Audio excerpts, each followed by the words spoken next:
Good morning.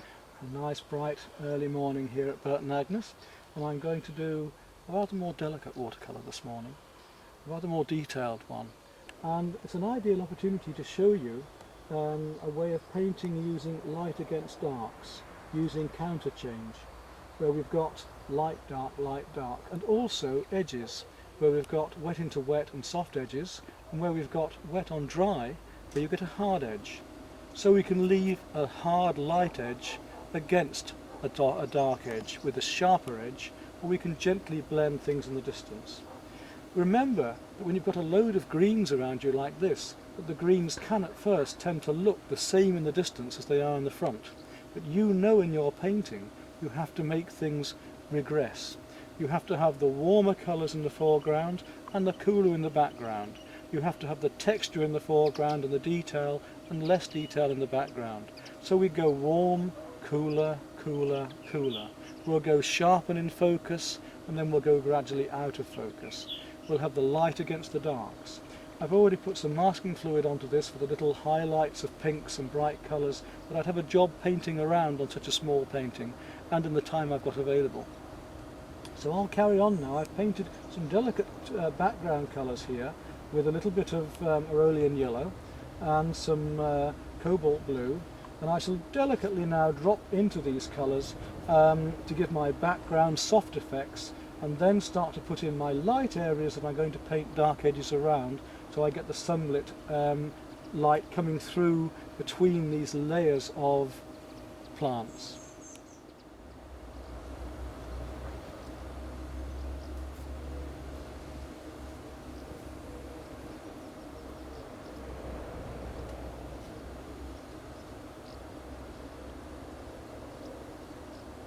You might notice also that I've decided to paint within an oval shape this time, because I find that shape is rather attractive with this composition I've got.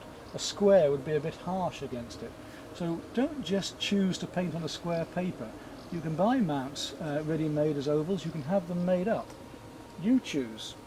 Don't be bound by just tradition or ease. This can be a warm green or a cool green. This is a fairly warm green at the moment.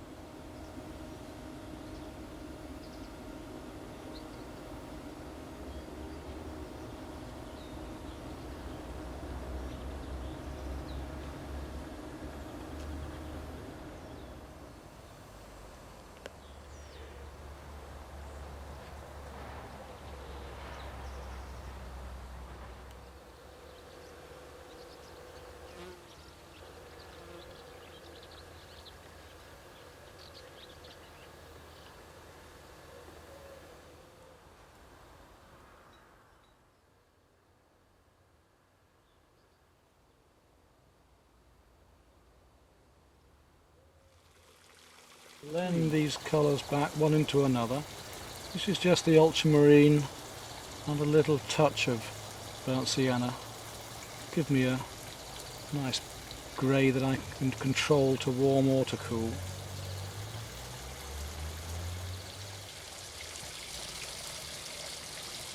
Gradually build these tones up.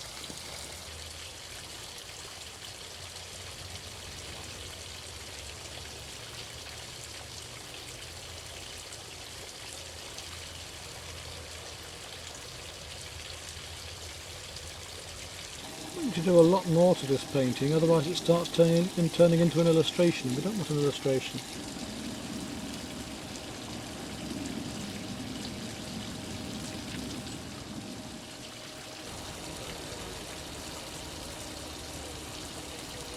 And I'll just put a few of these little warm stalks in here, again to leave the eye forward, so it make the things in the background a little bit softer.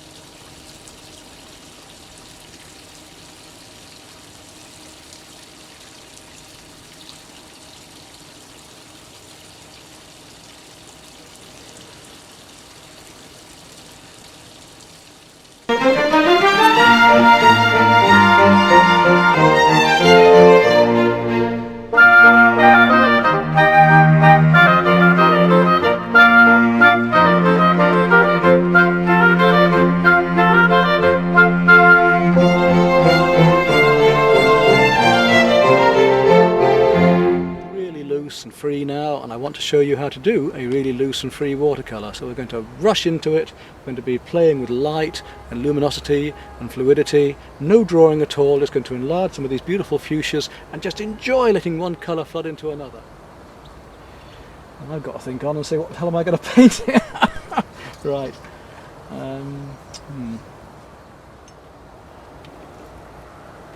Get these colours going, because I've been used to it every day.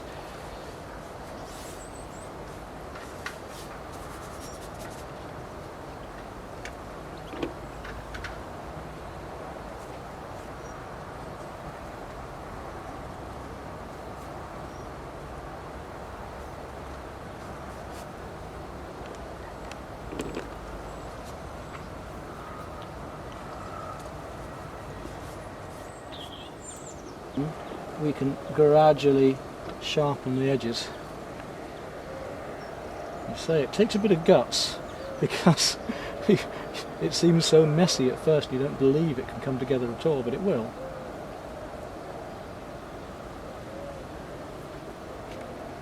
Just working out where I am.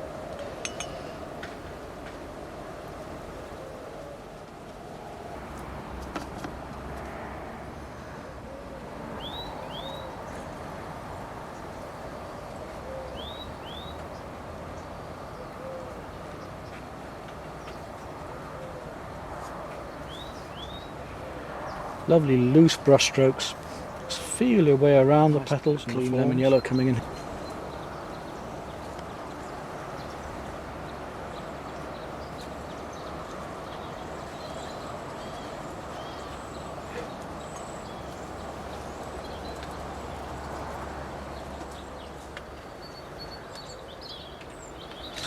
Just put a few more of these stems in, the cooler ones. Don't need much more. You can experiment to say some will work, some won't, some are looser, some are better. The more you do, the more you loosen up, the better they'll get. And we'll get back a bit from this painting, and it'll, like an impressionist painting, it'll make sense more when you're a bit further away from it.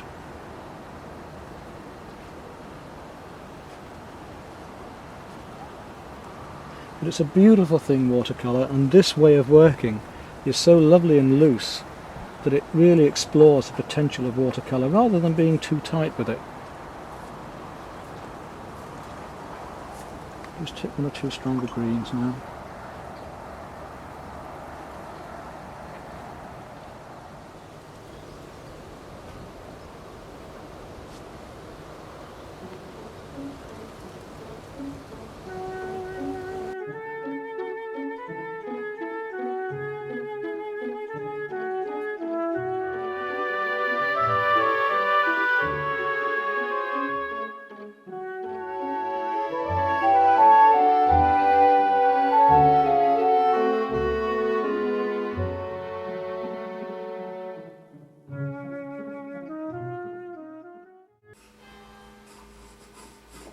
When you start drawing a flower like this, don't just start with a petal and try and work your way around. What I've done is gone around the basic shape here with the shape of the whole flower first, worked out where things are going to be approximately, and then when I know that shape I can start to draw the petals in within that shape, so I know it's going to fit.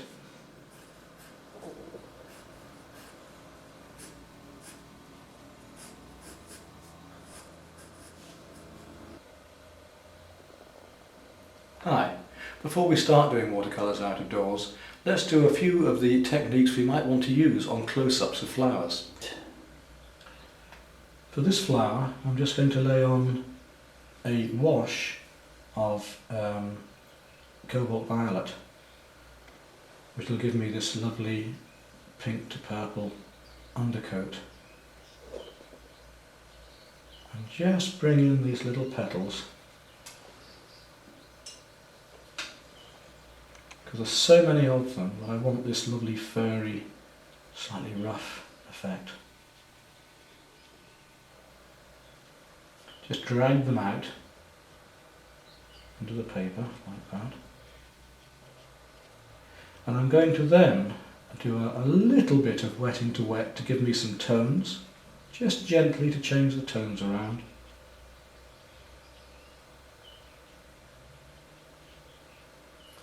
leave it to dry, and then I shall paint wet over dry to have sharper edges. So now I'm going to go a fraction cooler and go down to some mauve, just to give the undercoat some depth. Keep it very light and airy.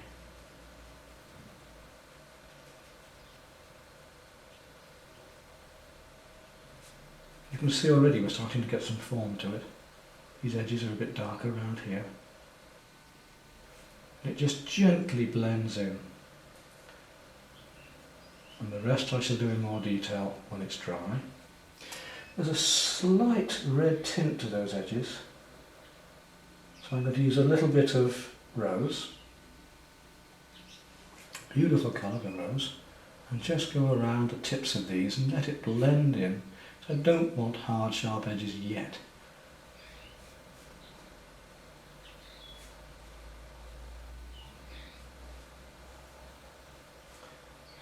And there's also a little bit stronger than rose coming in there, a little bit of, I suspect, a little bit of alizarin crimson around here. There we are, isn't that pretty? Now, while I've still got the alizarin crimson nice and wet, a little bit stronger still, there we go. See how that spreads out delicately there? I'm going to just take a touch of Aurelian yellow, which is a slightly darker yellow.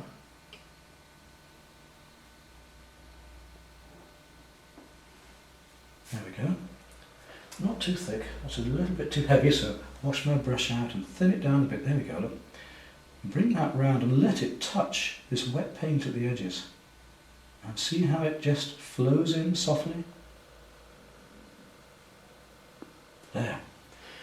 Now I'll let that dry and I can work into those a bit later. There's a very slight green tint in here. I'm just going to drop a little bit of green into there, which will play against the mauve. There we are, that'll do for the moment, we'll let that dry. Now we've got a lighter coloured flower here, so we could really do with a darker background around this flower to show it out. In this case I'm going to start with the lighter tints of the petals, this one here, and drop in some colours wet into wet, and as it dries gradually get a little harder and stronger with the colours. And then as I finish off I'll just put in an outline colour of a deep blue with a slight tint of green to show the flower out. Alright, what colours do we have here first? Well, we always start with our lighter colours. We've got a cream here, a very, very light pink and some cool blues going down into there. So I'm going to start with very delicate washes. I'm going to start with a little lemon yellow to establish these creams here. And it is so pale and so fragile, that's why we're going to need to have a darker background around it. It's very, very pale. But of course, you know that watercolour is going to dry a little bit lighter anyway, so we can go a fraction stronger than you might suspect. I know what I am going to do actually, having just looked at this stamen here, I'm going to go back to the masking fluid and just put a couple of little bits of lines of masking in here and around some of these little highlights, just to catch the light. Something I've noticed myself now, so at any stage you can stop your painting and make these changes, providing you're not going to get a hard edge somewhere. So if I don't want a hard edge on these, what I'm going to do now is very quickly, so I can stop, take some clean water and blend those edges into the paper so they almost vanish. And that means that in my future coats I can come up to those without any nasty hard edge showing through the transparent paint. So there's one little trick for you from the very beginning. So I'm going to stop there and just come back and get the masking fluid. Right, we're going to come back to this little purple flower, and I'm going to work on the inside here. What you can do is, to get wet into wet still, you can come back with some clean water over an area you've done, but do make sure that area is dry. There's clean water right around here now. So when I come back into that with my paint, where it's wet it will spread slightly and where it's dry it'll be sharper. Now here you see it's spreading out a little, just enough to give me that texture that I want. And as I come into the picture, those marks become sharper. And the same way as when I come outside the wet area, we have sharper marks again. So you can get this lovely delicate variety there. Now let's look at the petals. And a slightly warm mode for that, not too strong. That's quite adequate, I would think. Let's have a look. Let's pick these petals out now. Just come round the edges of them, where you can pick out each one, showing the tips.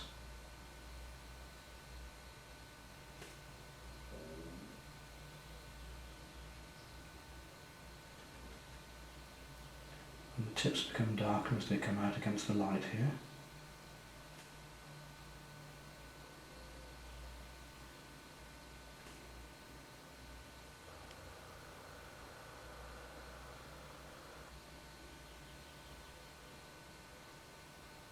We can always go darker in a minute and bring them out even further. The ones that are coming towards us are foreshortened, so we can go in these little areas of drawing. As they come out more sideways, they get longer.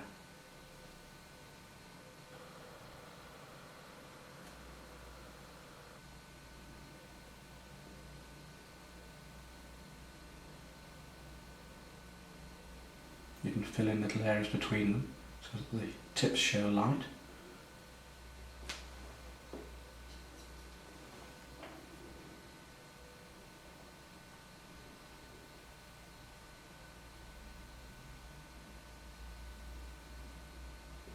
Of course you could do these with a far more impressionist technique.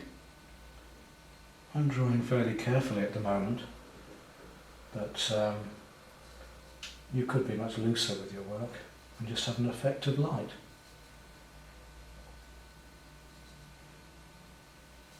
Which in fact you will see in some of the oil paintings I've done later, where I've just done almost blobs of colour one to another, because the light levels of an evening or morning are so low that you don't see all of this detail.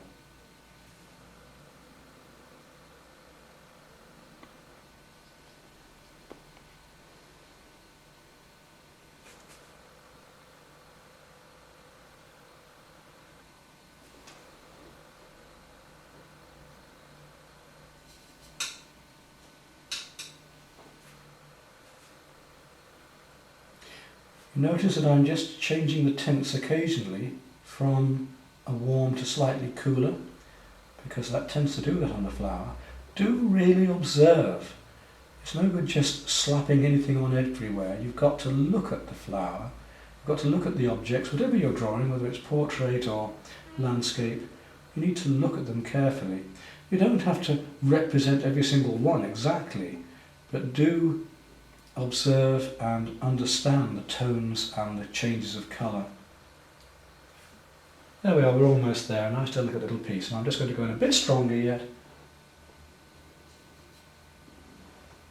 Some of these areas here need to be a little bit darker. Now that's dried off, look, I can go in and it's still a little bit damp, just damp enough, just darken it up to bring some of these highlights out a bit further. And again, I can go into some of the slightly darker areas of the petals in here. You can see how you can build up by putting one coat over another.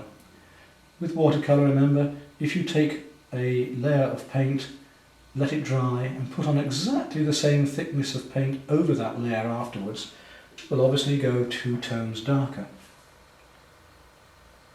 In fact, what I'll do is, just to explain that a little more clearly, let me just do that up here and let it dry, and then later on we'll put another coat over it.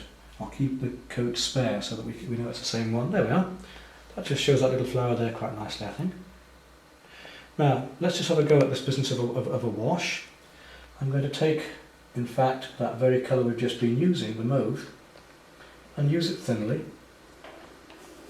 There we go, I'll just put a coat on there. And I'll blend it out slightly. This is how you can bring watercolour out to thinner look. There we go, and you can blend it right out to a clean coat. If you want to drop something into that, wet into wet, do a little bit of paint, look at the lovely effects you can get by doing that. Look how that spreads out. Just a bit of warm into there for fun. Look at these wonderful effects you can get. You can do that for cloud effects or flowers or blending leaves into leaves. Very fun. There's a bit of green into that. So a bit of experimenting while we're at it. Just drop a little bit of green into there. So you can imagine the sort of effects you can get for your leaves and plants. But we'll let that dry and put this same thickness of coat over in a minute. You'll see it going from the same transparency here, and as it goes over it will go a tone darker, but we've got to let that dry to do that. Let's move back to one of our flowers now. And what I'm going to do here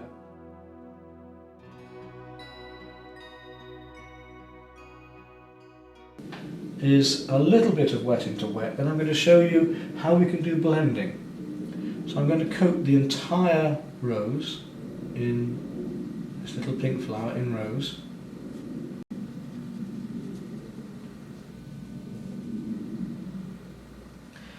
Not only blending but also wet over dry and then blend and working out. Now I'm going to let that one dry for the moment. I'll just hit a little bit more rose. There is an effect, a lovely effect here that we can just get a little bit of wet into wet with. And look at this gorgeous, do you see? I don't know how close the camera can go in on that, but I want it right in on the brush here. And look at this gorgeous way we can let these bits of rose leach out and spread out. I'm going to put quite strong paint on here. It'll all spread out beautifully. I can just tickle it. Don't go swamping it, just tickle in with the tip of your brush. And look at these lovely effects you can get of the wet into wet. Let's just tickle around the edges of these petals here. As it spreads out, it's getting a little bit drier now, that's fine.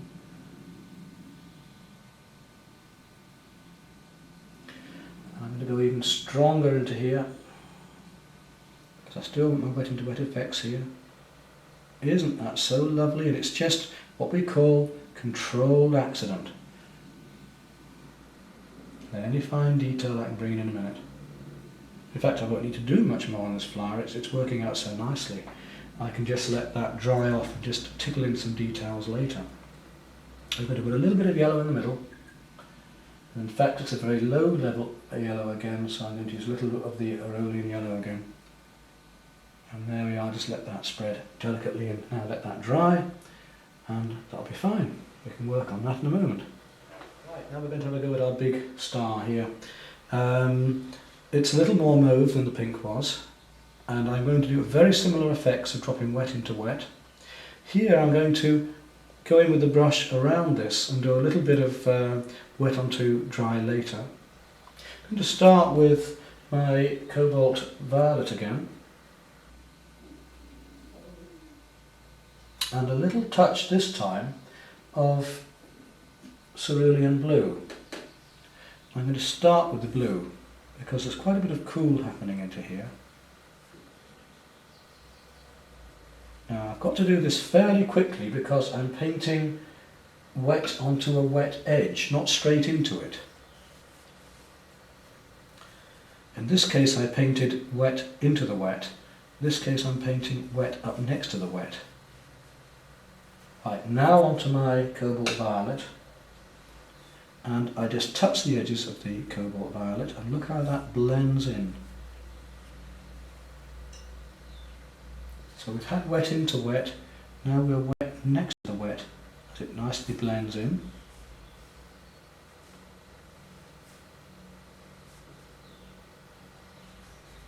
And then I can do the same in the centre, bring in my rose.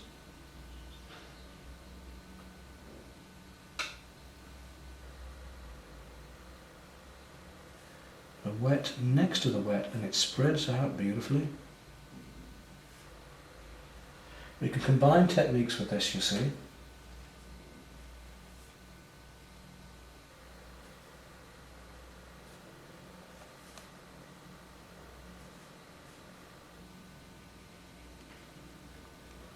Now I start to do my little furry effects here in the middle.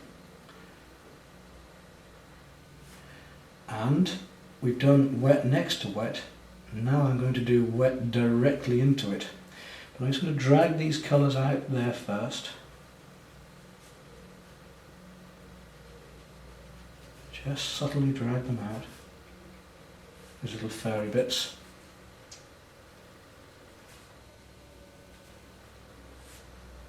A little bit stronger. A bit of alizarin and a little bit of mauve. Wet into wet.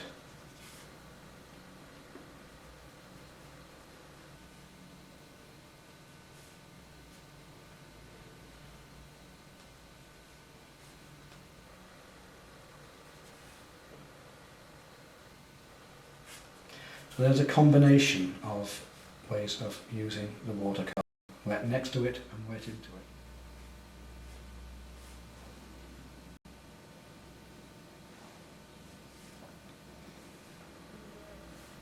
And when I put some darks behind this towards the end, the flower will show up. A little bit of masking fluid on. We've got our creams in here. Now I'm going to just tint up with my light pinks and blues. Because the tinting is so very, very light. Most of the work on this flower is going to be done by showing the light against the dark later.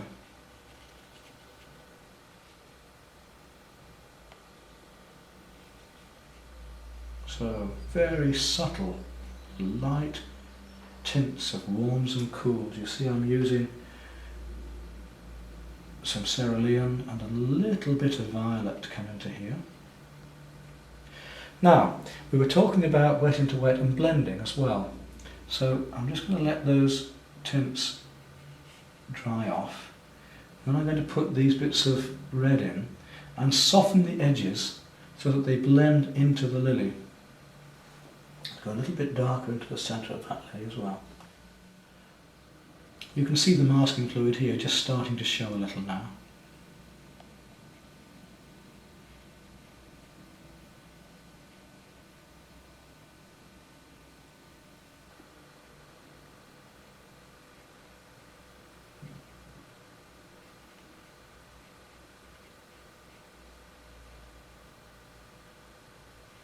There we go, we'll let that dry off now. We've got the feeling of form here and that nice lightness about it.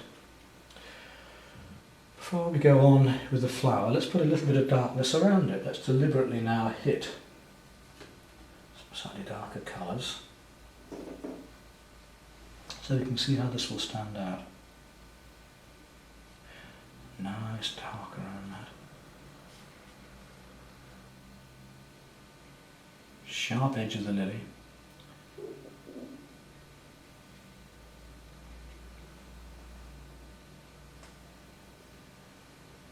Let's just work up to this daisy a moment, shall we too?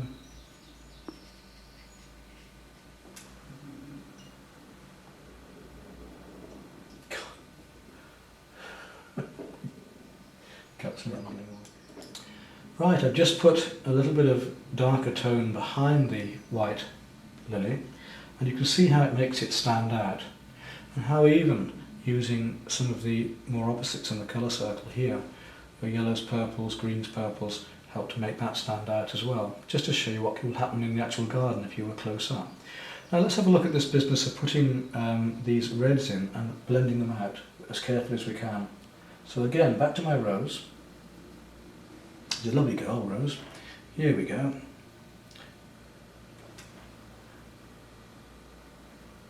Don't be too strong, just getting the right amount of colour on my brush.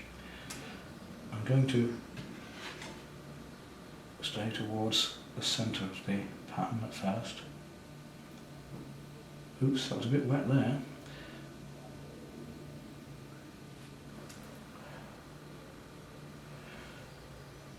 And just drop in wet into wet where I need it, a little stronger colour. Come right back into the petals here and here, this lovely diamond shape. Now that's a bit better, we've got a nice hard edge there. I'm having to work fairly quickly to demonstrate for you. And again, a little harder into there at the end, wet into wet.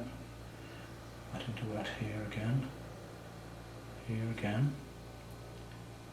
Some red down at the bottom, a little bit coming out there. There. Even a little tint of it coming into the lily here. Around these petal edges.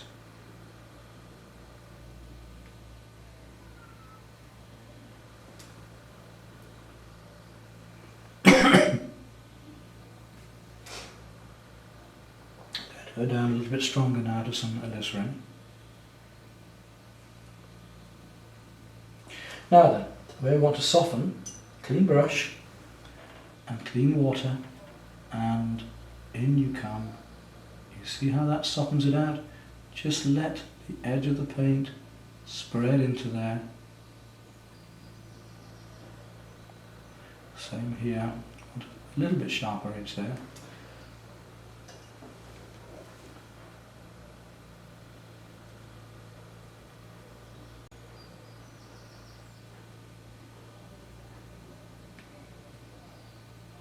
Now I'm going to let that dry off, and then when it's dry, work a little bit more red over that to pull it out more. Now this area here where we lost it a fraction just now, you can still lift out a small accident like that. So I'm going to clean my brush, dry it out, and see if I can, you see how I'm lifting that out? Now clean brush, wet brush, and just lift out the light where you need to. Soak it out again. You can do this with tissue as well if you want to, but a dry brush will usually just lift it out enough. I'll pick up on that again in a moment. Right, earlier on we did a little bit of glazing here, and I showed you how to blend out. Now here's the colour that we used, which is the same as that one. If I bring that colour across here, and you can see how it comes from the same as here to going a tone darker. And when that dries, if I were to do it again that way, it would go a tone darker again. You can see there's the same colour here as we have here and here, but where it goes over the coat underneath, it's a tone darker, which is something you can do with your flowers all the same as here. I'm going to put a little bit of wax, no colour at all, straight on the end of these, just as an experiment, and we'll see if that does manage to resist enough. If not, then something I could do, if I didn't resist here and I didn't leave them behind, I could make a little bit of white gouache up and tint the white gouache in at the very end of the painting. I personally prefer to try and keep to pure luminous watercolour the whole time. You can use a little bit of gouache for highlight, sparkling on water, splattering snow scenes. You know, it can be very useful at times. Right, we've done that. Now I'm going to drop in one colour over another again, and then let it dry and pick up the dark areas afterwards. Let's start with these gorgeous blues. Now there's probably 2 or 3 different blues going on here, so I'm going to start by giving the whole thing a coat of cerulean, and quite strong cerulean this time. There's my wax look, resisting there, and here. Here we go, let's enjoy this.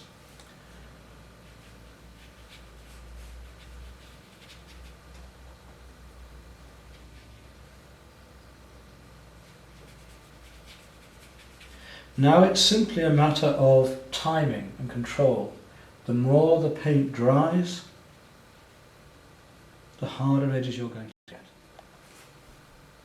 Quite different effects to all of the other ones.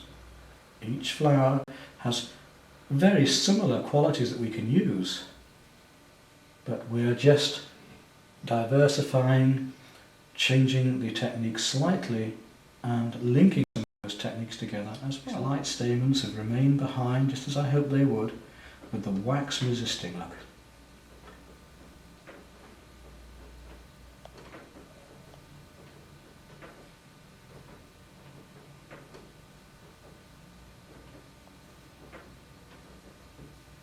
We can get this gorgeous glow, you see, with one colour over another. But I want to pick out a little more detail with the rose. Now I was saying here we put one colour over another to make it a tad darker, a little bit richer. I'm going to do exactly the same thing now, actually on the flower. So the same rose that we used earlier, there's the colour, And I'm going to bring that rose in more detail out in these little petal shapes.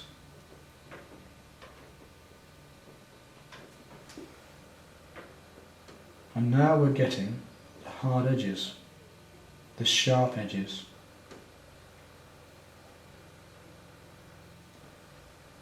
You can see the detail and the difference between the wet and to wet.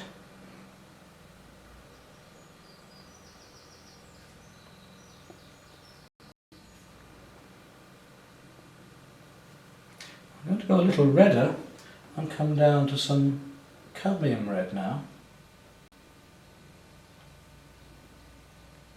which should, if I use it on here, make the other reds a little cooler against it. Look at that.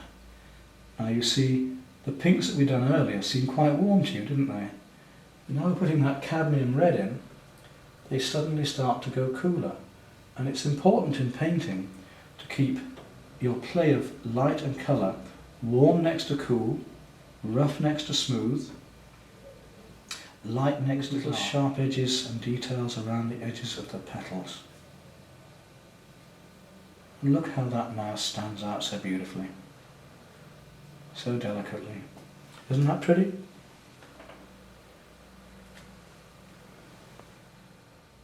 And again, it needs a dark colour around it really to make it show out. So when I've virtually finished all of these pieces of work, I'll go back and do that, and you can see how their beauty will hopefully show to you a little more clearly there. So if you were working out of doors, you see, you'd be able to put your leaves behind and bring these out in the same way.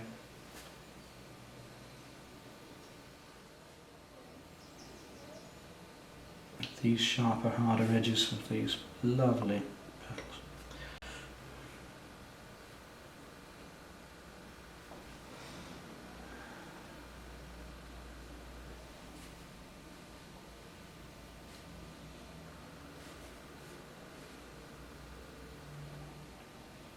I will just finally work into this lily with wet onto dry, a little bit of alizarin, and look how that pulls that out.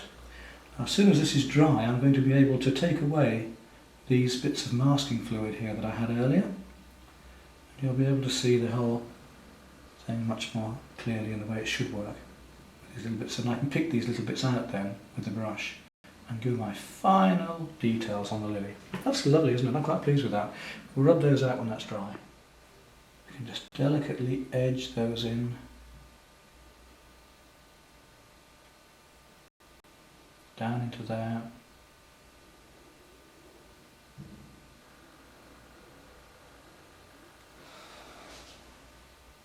Come around these petals a little more now,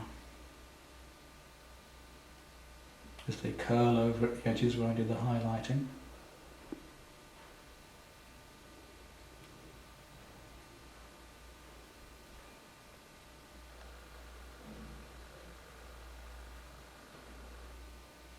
There we are. Just tidy up this daisy. Now it's still a little bit damp, but we can go back in and just sharpen up one or two of these edges and pull out the petals a little.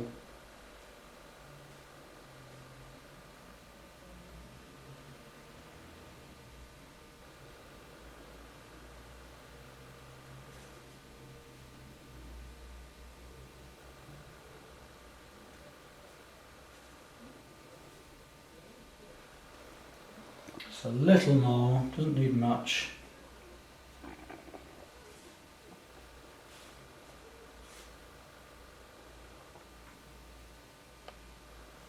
There we go, you'll do.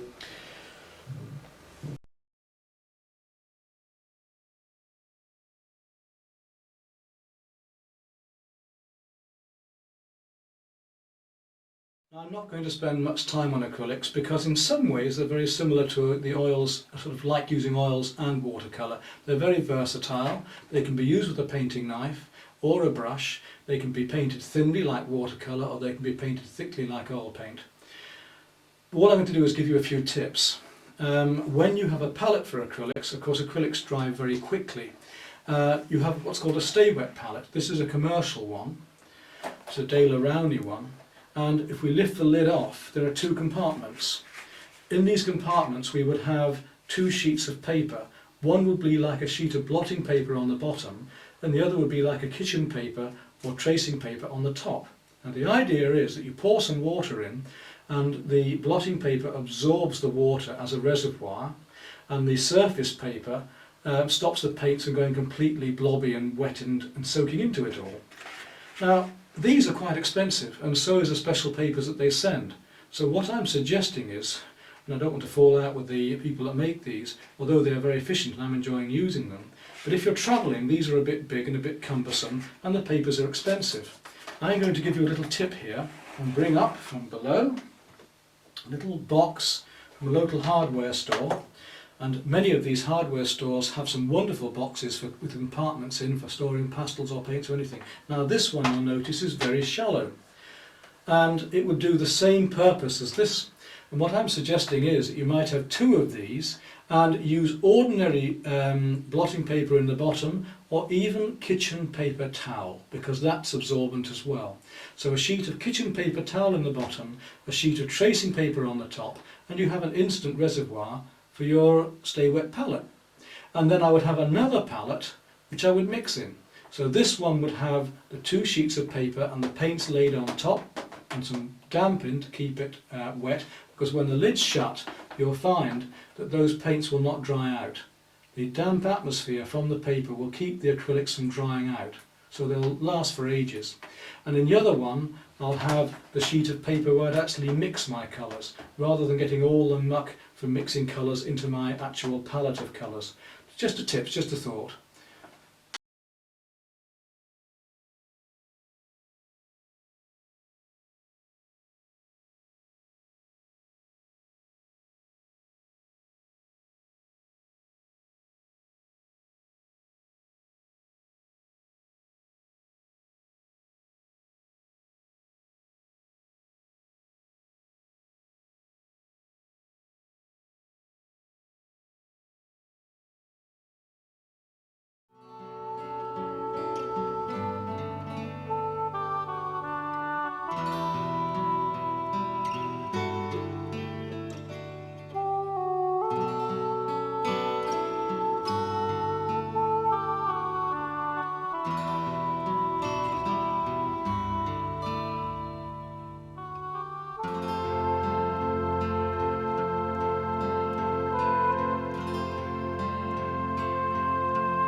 This is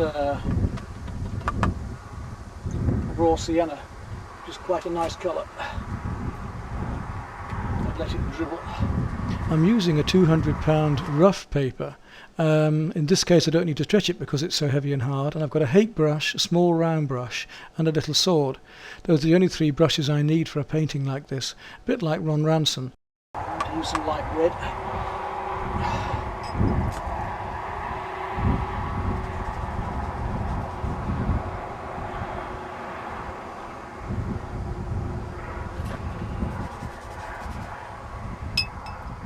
Okay, now I can start to add stronger colour.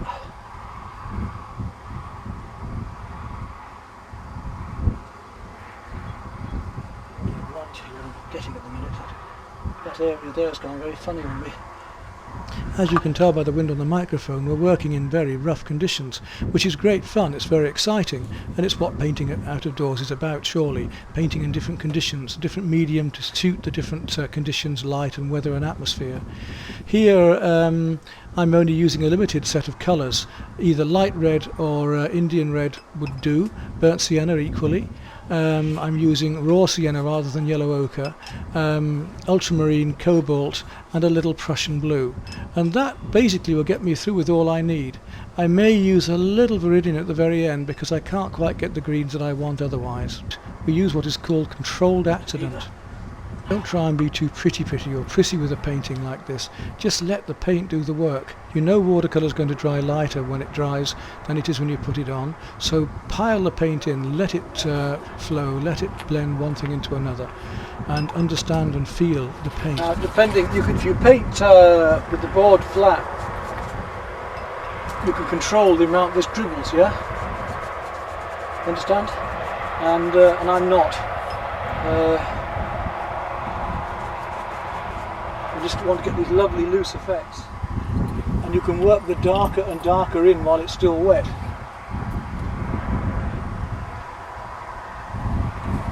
It still dribbles down, giving these lovely effects.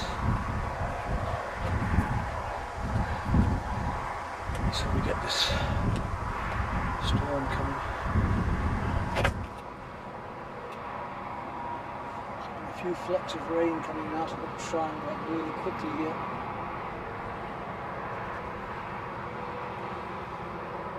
So having got my nice loose sky, I now work down through the water and into some of the bank and surrounding edges. I can use a little bit of dry brushwork here too, because it's a nice rough paper, so I can scumble some of the light reflections across it.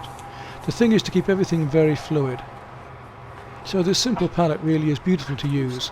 Ultramarine, Prussian blue, cobalt, burnt sienna and raw sienna are just our very basics, and with that we can produce a very lovely, moody, low light picture. You can see here the difference in the two blues from top to bottom, and the way that with working some of the warms into them they change completely. You see what the rain does. If it hits it, it ruins it, so I have to be very quick.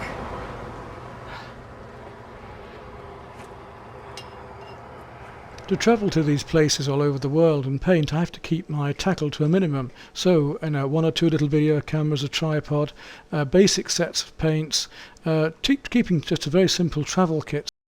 It's a shame about those spots of rain because they totally spoil a watercolour. Yes.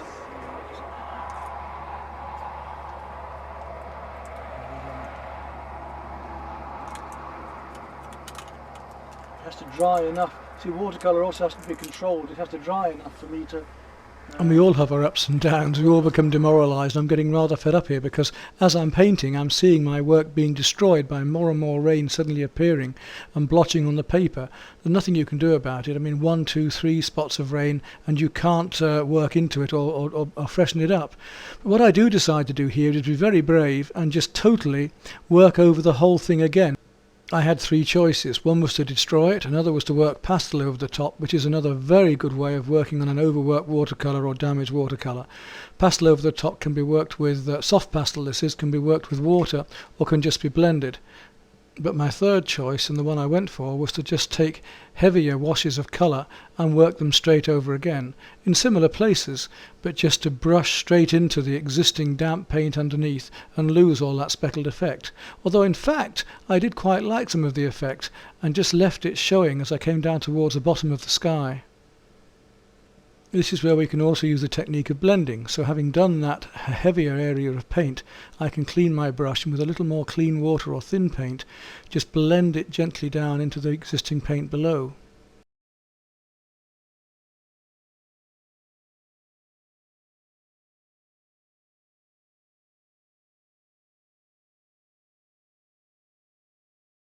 You know, I had one student say to me once, I hated that teacher because she said I had to use my brush from left to right only. Yeah, how stupid can you get? There's no one way to be right. There's no one right answer. There are so many ways that can be right. Yes, there are things that certainly don't work. Yes, there are things that can go wrong in watercolour, and there are things you have to avoid. You can use cauliflowers, for instance, where the paint isn't quite dry enough and you start painting and it forms a cauliflower. But it may be you want those effects. So which is right? It's right when you get what you want, when the effect is right, when the painting is right at the end of it all. The basics of watercolour are that we're not going to use a white paper, we're not going to use white paint. So if I want pink, I use thin red. If I want a cream, I use thin yellow. Here you can see that we work up using the light of the paper with a very transparent medium. Watercolour is one of the most transparent. It's very, very fine pigment. So we want to keep this freshness, we want to keep this luminosity. It mustn't become dead or overworked. And a painting can very easily be that. This technique of using wet into wet does help us not to get that overworked feeling because it's very spontaneous. and gradually, as the paint dries more, the edges of my brush marks become sharper, so that in fact if the painting were completely dry, I'd be able to put on sharp lines with the fine brushes, and that's what I keep my fine brushes for at the very end, just to put in indicate some details. We want to let the eye and the mind do quite a bit of the work. It's not producing a photograph, it's totally different to a photograph. It's an atmosphere, it's an impression, it's a feeling, it's about the medium, it's about the light, it's about the beauty of watercolour. Okay, to start off the paintings on this video, I've decided to do this rather delightful little loose French bridge scene in Espalion here, in watercolour of course, because that's what we're doing in this film. Before I start the film, let's discuss what we're going to be using. I'm going to use these 3 brushes. It's all I need for this painting. This is why I said in my earlier introduction about artists sometimes being like fishermen and having so many brushes that they don't really need. All we need for this one is my oval mop, so I've got a thin blade one way and fat the other, a nice little sword brush, in this case a 1/4 inch, and also a number 8 round. Nice little brush to use for this job. We should start with a small sword brush, this one, for doing the figures, because I'm going to do some details first in this particular painting. Then we're going to move on to the big oval wash brush to do all the background, and finally finish up with some details with the round. Okay, our paints. Here we have my selection of watercolours, in this case in the trays, laid out from the liquid paints, and I'm going to mix them in a nice clean mixing palette next to it here in this case, because I'm in the studio. When I'm out in the field, quite happy to use the mixing trays that are with the liquid paints here anyway. Now before we start this painting, it's a good opportunity for me to show you some of the techniques in watercolour. So we're just going to move across to the side of the paper here, and I'm going to show you in detail a little bit about watercolour techniques on here. So we'll take a little bit of the Aureolin yellow first,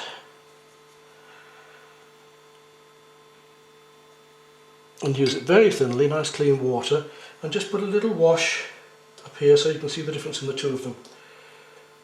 Oh, this is going to work.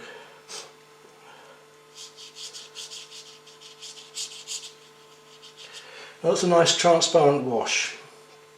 If I now take the lemon yellow and put that next to it, you'll see it's a little stronger.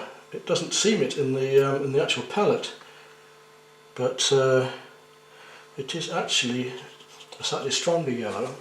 And if we were to put that across a pencil mark, then we would see that that yellow would cover the pencil mark better than the Aureolin yellow. Let's take a look at those 2 reds next, because I did tell you there's quite a difference between the 2 reds. We'll take the cadmium first, which is this one, a little touch of it, and if you place it next to that red there, you see it blending in. Now this effect of putting one colour next to another is called wet next to wet, so that the 2 colours blend together. Let's do that now, and we'll take the bright red, and you'll see how much brighter the bright red is. We'll start just below. You see how much brighter that red is? I prefer the bright red to the cadmium, but you can see the difference.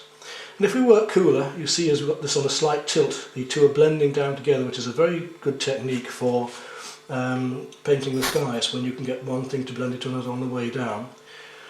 Let's just, while I'm at that, that's wet next to wet, let's try wet into wet. So taking the same red and going into the yellow, and you see then that's a hard edge, wet onto dry, but as I come into the wet area, again it will blend down. If I take a little clean water, you can see it's blending anyway just there, we can blend the 2 together. This is called blending. So now we have wet next to wet, wet into wet, wet next to dry, and we have the graduation of colour here. This has become these thin coats of paint are called a wash. So if I put a coat of paint on, it's called a wash. Next we'll talk about a glaze, so we put something over the top. But whilst I'm still on warm and cool colours, you see that this red, the cadmium, was actually cooler than this red, the bright red. Let's take a little of the rose and put that next to it. Take some rose. We'll put some rose next to that, and look how much cooler the rose is than all of them. Then we'll take some alizarin.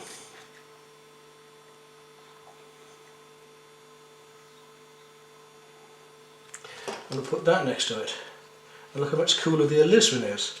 So we've gone from warm to cooler to cooler to cooler until we actually come right down to the purples. And let's take a little of my purple now and see what that does.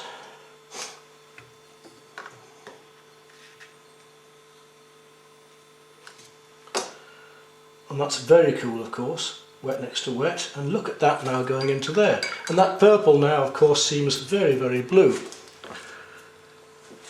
But if we put another colour next to that, another blue, say, a warmer blue, we'll take some ultramarine, then you see how much bluer the ultramarine is than the purple. And so we go on, one colour next to another, gradually blending down. This is still wet here, so I'll put a bit of blue into that and see the way it spreads out. Now, the thing with watercolour is control, and watercolour is very much controlled accident. We need to know how wet the painting is and how far the paint will actually go. That's a little amount of blue into it. Let's make the blue a little stronger in the amount of pigment I'm actually mixing. So we have control by not only how thinly we paint the glaze on, the wash on, but also how thickly we make the pigment. Look at the difference in that. It's rather lovely, isn't it? The difference we can get with the furry effects coming out. We can use that in many effects in our painting. We can use it for the skies, or we can use it for the feathers in birds and all sorts of things. Now, we were talking earlier about glazes. I'm just going to wait for this to dry, and then I'll talk about how to put a glaze over this. So let's go back. While we're waiting for it to dry, we'll just take that same blue and we'll do what's called a graduated wash. We'll mix a little of this blue here in my other mixing palette, and I'm going to make it fairly thick. We'll start with this ultramarine blue just here, and we'll start fairly heavily with it and come downwards. That's a simple wash. Now if I thin the wash down with some water, I can make it graduated. I can make it go lighter and lighter. In the same way as I could make it graduated by adding a colour into it. So I could, for instance, take cerulean blue now and add that here, and I could bring that downwards as well. And that would be a graduated wash. Now glazing is when we put one colour over another when the colour is dry. Let's take exactly the same red as this one, the cadmium red, and this is the same consistency as the original red, as you see here, look. Okay? Now if I put that over the dry one, it goes one tone darker. So I could build up by glazes, by thin layers. It's a wash, but a wash over another already dry wash, a glaze. I could build up one over the other gradually. So you can put a glaze also over a colour. So let's put the red over the blue here, which is now dry, and you see the effect you get there of a purpley blue. If you want a more greeny blue, we could add the yellow over it. So while we're at that, let's look at these yellows again. I'm going to use the aureolin yellow again. That's the very transparent one. If I use that over the red, it will go orange, as you can see here. If I use it over the blue, it will go a greener colour. Now there's a difference there because we already said that the aureolin yellow is a more transparent. Let's take the lemon yellow now, which is more opaque, and paint it a little thicker, and see the difference in that. Do you see? It's much thicker, it doesn't glaze nearly as well. It in fact almost paints out the colour underneath it. Try it here, you'll see what I mean. You see, you can paint that over there, it almost paints the colour out underneath, whereas the aureolin would have just been transparent. Okay, the next stage for me is to paint with a sword brush and paint the details and figures in. I'm going to paint in all of these salient features, the umbrella, the figures here, the figures in the background, and some of the details in windows and things, because I can paint over those loosely with a wash before they'll move. With good watercolour paper, usually if the underpainting is totally dry, you should be able to paint very quickly over the top. Without it moving underneath. If you are going to do a large wash area that you don't want to move and you're going to be working on it a lot, there's a little trick you can do. You can add some acrylic medium to your watercolour, which will stop the paint from moving at all afterwards, or it'll move very, very little. So it's another little tip, another trick to use. Some acrylic medium with your watercolour if you don't want the underglazing or underpainting to lift at all when you're working on top. Okay, let's make a start then. We'll start on the umbrella here, and I'm going to use a cool green at first. I'm going to use a little Viridian.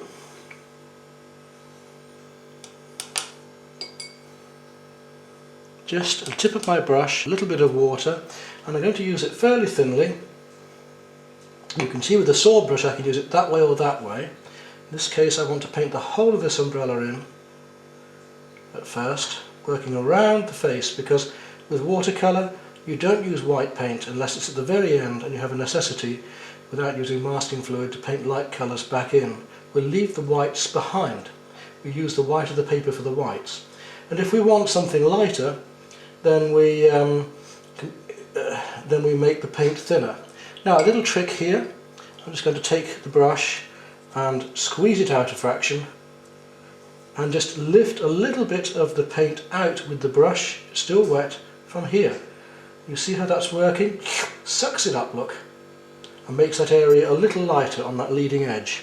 I want it a little cooler, so I'm going to take a touch of cerulean now, and while it's still wet, just bring that cerulean straight into the wet paint there.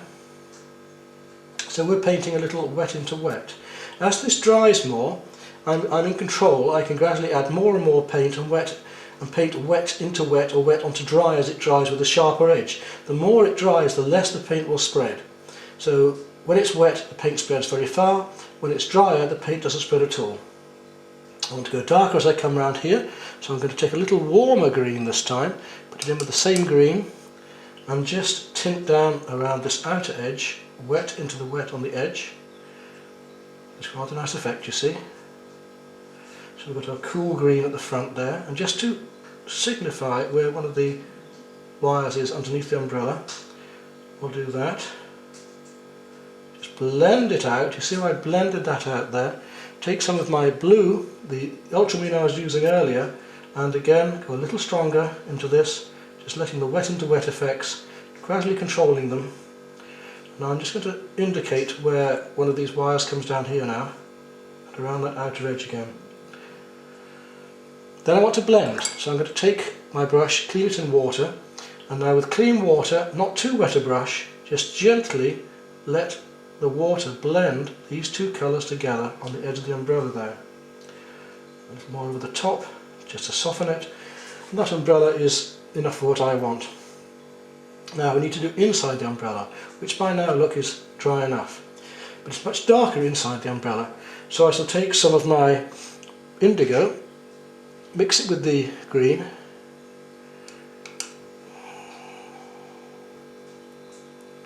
just test that on the paper. Yes, that's dark enough. I think I can drop a bit more into that in a minute. I have to be careful here because that is still wet. So here is dry, look, and it stays a nice hard edge.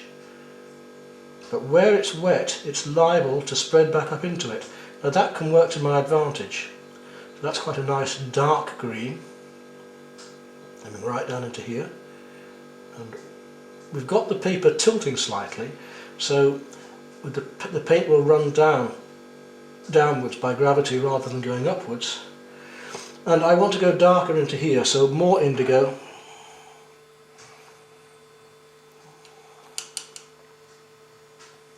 And we'll drop that indigo in to the wet into wet and let it drop downwards with gravity. So do you see the way it's blending down now? It gives the effect of the depth here, and it softens itself without me having to do anything. It softens itself into the umbrella. Now while I'm at it, we'll just do that colour on the bottom of the man's hat here, and we'll let that dry a fraction. You'll see why in a moment. We'll come round down into his collar, round here. I'm going to use wet into wet effects again for him. Just a touch here at the front of the hat. While that's still wet, I want to paint his hat in so that it blends backwards. You see how quickly we can paint a figure this way, quite loosely as well. Use the flat of the brush now, look. Don't mind leaving some of the paper as we go along, because it gives a nice sparkle to the painting. Take some more of that same colour, and with the flat of the brush in one stroke, boom, whomp, whomp, whomp, straight down, just direct, simple strokes, clean and neat. And then here with this leg, keep it simple, down to there and to his foot. Now some water, I want to make it a little cooler, take some of that ultramarine blue again, back into his body, and I'm going to drop the wet into this in a moment. And I'm going to work on his figure a little bit more, not much. We want to keep the figure very, very simple. Let's come back to the woman now, take some more of that indigo and thin it first, not too thick yet. Remember, I'm leaving the white for her hand here. I've left the white for her face to paint the flesh colour in later because we're painting it transparently. Just leaving the red now for her carry bag and coming down into her leg. Again, as simple as we can, one stroke down, a couple of little strokes just to even it up, and we've almost got it in just in a couple of strokes. This is the whole idea of this sort of painting, is to do it very simply. Look at his hand in his pockets. She's striding on beside him. Now again, I'm going to take the indigo, but this time I'm going to add a little touch of burnt sienna, just to warm it up. So my indigo and a little touch of the burnt sienna, just to warm it a fraction, make it a little bit stronger. Come back to the man, and while it's still wet, we'll flick in his collar and the darker areas of the front of his body here, and just indicate where he has his arm coming down into his pocket. I think it's a little bit stronger, that. Indigo and the... I put some purple in there by mistake. Indigo.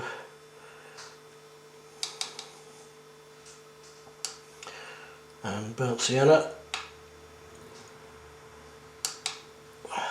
That's better. Come in there. Down that leg again, get a bit stronger. Down the foot. And that shoe a little stronger there. You see how quickly we can make an indication of a figure, and it's only the impression that we want. I want to be a bit darker under this umbrella now with the same colour while it's still damp. Come in there and across just where her head is there in shadow. Just give a bit more depth to that umbrella. And of course to her.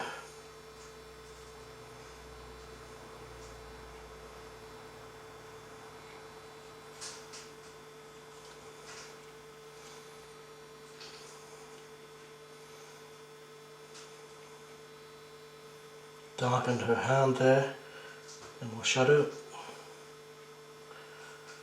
And we come down into her legs and her foot again. She wants a darker foot. What's a foot? And around here. And those figures are done. All I have to do now is go back in with the red and the flesh tone, which I'll do in just a moment and show you.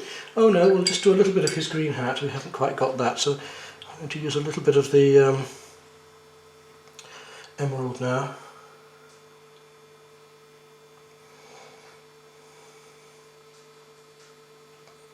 So I'm going to use a little bit of the viridian now. Make it a fraction stronger, the sap green front, and got his hat.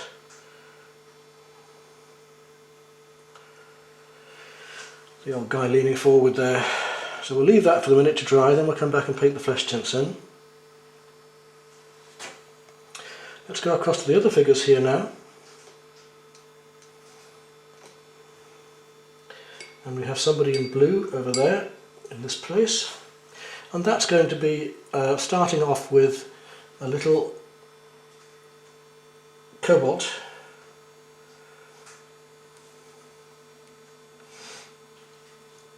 So we do the whole figure in the cobalt first of all, because it's almost entirely blue, this one, in a blue anorak and blue jeans. Just so simple, a couple of strokes and we've indicated the figure almost already, look. And then into my ultramarine, and we'll just drop in wet into wet some of the blue ultramarine. Remember that watercolour dries lighter than when you put it on, so don't be afraid to make the colours a bit stronger. Now back to our indigo and drop in the legs. and then we have a figure. Quick as that. Down here, another figure. I'll put the indigo first, this time working in reverse. I'm going to take a little of the cobalt and drop that just below and let gravity pull down to his legs, just slightly apart there. Over here again we have another figure with blue. We'll put in a couple of light strokes of the cobalt, just a couple of simple strokes to indicate, that's all. Then with the darker blue we'll just indicate the bottom of the joins there and the bottom of the legs. And our figures are so simple to paint in this way. Now they need finishing, don't they? So we'll go back and I'm going to use a little bit of my aureolin yellow because I want a slightly lighter yellow to do this figure here. There we are, just one stroke, boom, it's in. I'm going to use the aureolin yellow here because I'm going to drop the red in. I want a nice bright orangey colour there. I'm going to now take the bright red and drop that into the yellow. And look how bright that gives us, a nice bright orangey. Make it brighter still, a bit more pigment, and drop that in. And we give her a nice bright bag to carry. Now, that was a bright red. Now we're going to Indian red or light red, this one here, and a very thin coat of that for her face, using it quite thinly. The same for him, and the hand. Back to the bright red again because this figure over here has a bright red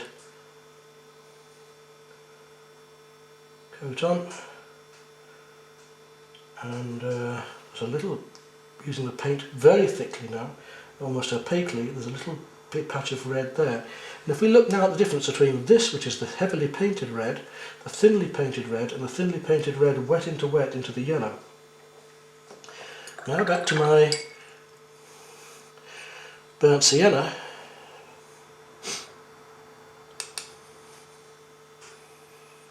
and we'll look at the shadow in the face here. That's burnt sienna and a little touch of the blue. You don't have to paint all the features in, all I want to do is just get an indication of the face, the shadow under here. A little more of the blue up here, just to get the indication of this guy's head. What's happening here?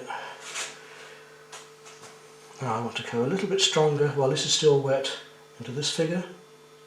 It's drying a bit more so I can afford a bit more detail on the back of the anorak, under the arm there.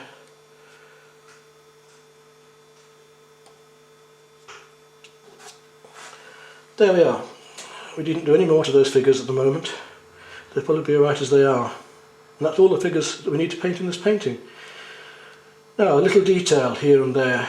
I want to paint the railings over here that are on the veranda. And they're going to come, I'll just mark out where they're going to come because I haven't drawn them. I need the very basics of drawing, so I've done the very, very minimum of drawing here. They're just here. I'm going to bring in this little number 6 flat brush with a square end for doing the windows over here. Ideal for this. So let's see if we can do that, and I'll just show you why again. I'm going to use the mixture again of the ultramarine now and a little burnt sienna, which will give me just a nice enough dark for this. And this brush should almost be the right size to do these windows. So we've got 6 windows there. 1, 2, 3, 4, 5, 6. Make them a little bit darker, so a touch of the indigo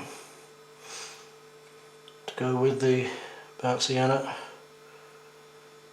Not quite happy with that, and while they're still wet I'll just give them a little more depth, drop in some colour at the top of them, you see how that works. And the same over this side. 1, 2,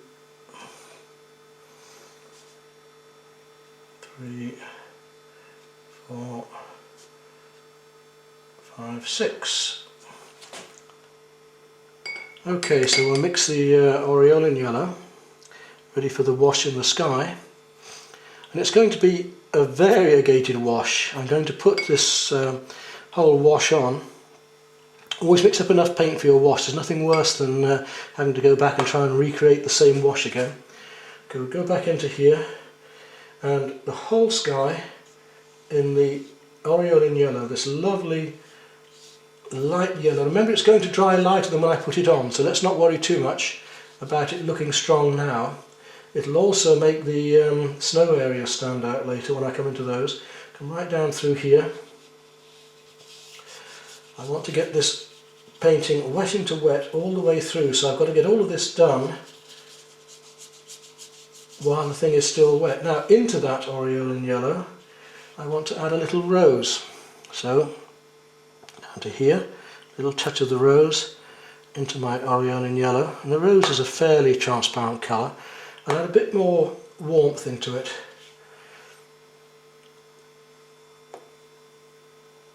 Get a cloudy effect. If I just dab my brush, blob the brush, I can get quite a nice effect of warms. Now that seems very strong at the moment, but later on, when I put even a stronger yellow on, in just a second in fact, you'll see that it won't be nearly as strong. Now, using the aureolin yellow again, I'm going to come down to the roofs, but this time using it a little thinner. And you see I can paint over those darks. I can paint over the darks I did before. And wet into wet, and because I'm painting it more thinly, it's a lighter cream.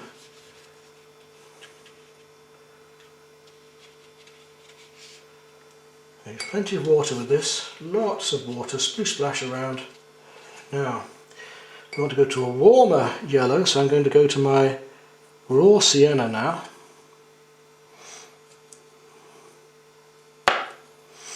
And drop in the raw sienna. You see how much warmer that raw sienna is compared to the aureolin yellow above. We now start to make things glow. The whole painting starts to take on a life of its own.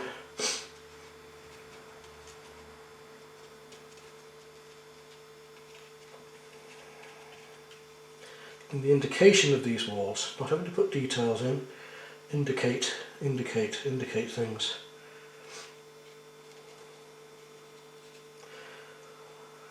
Now I need some more cools, so I'm going to go to my cerulean blue. So the cerulean first of all, just indicating down around these various areas.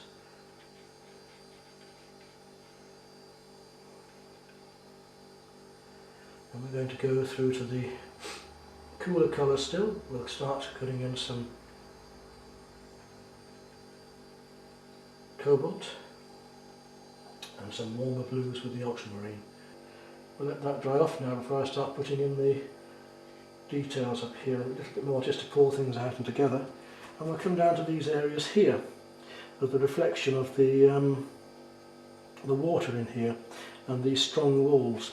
Come back with the raw sienna again, and almost neat, we'll put that straight onto the wall here because I want a nice strong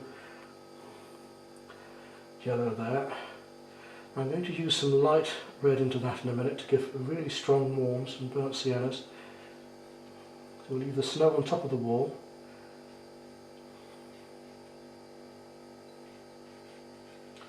That's the wall coming through to the man there.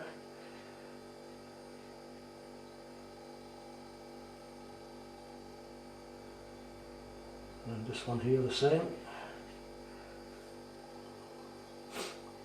Across to this side also, there's the triangle of colour coming in there, and then behind here down to these figures, and the wall here. I paint this very loosely just to give an indication of the wall. On light red, I start dropping in these warms, and look how much warmer the light red makes things look.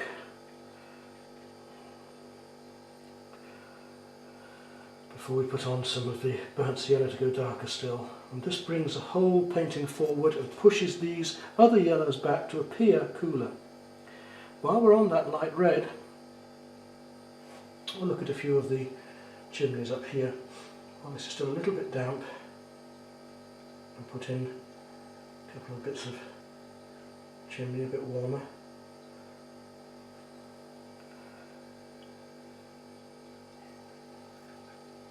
Where they are, like that, just to give an effect again of chimneys and warmth, and some of the stonework again.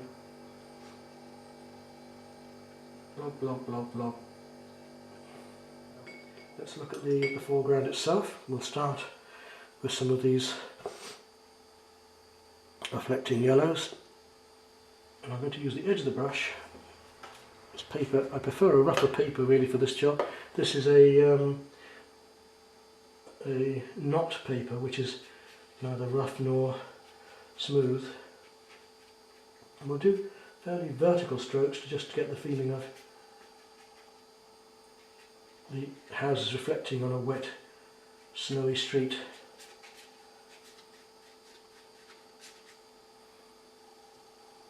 Using the edge of the brush fairly dryly. Just dragging one or two of the colours into it now. Now we'll come to the cobalt blue, and we'll do the same. Drop in these colours as they're reflecting from these figures.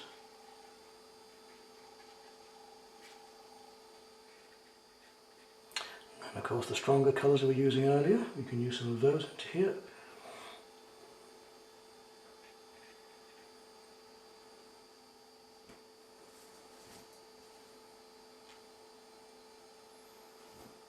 Let that dry a bit, and then we'll work on it again and just finally pull it together at the very end. Okay, now finally we'll come to a little round brush just to finish this painting off. So it's an attempt to show you the way of working very loosely like this in a beautiful way that any watercolour can do. So I'm going to now take my indigo, and again some burnt sienna, and finally come back just to tidy up a few details and loose ends to finish this painting off. Because now the paint is dried, so any paint I'm putting on is going to be dark and sharp.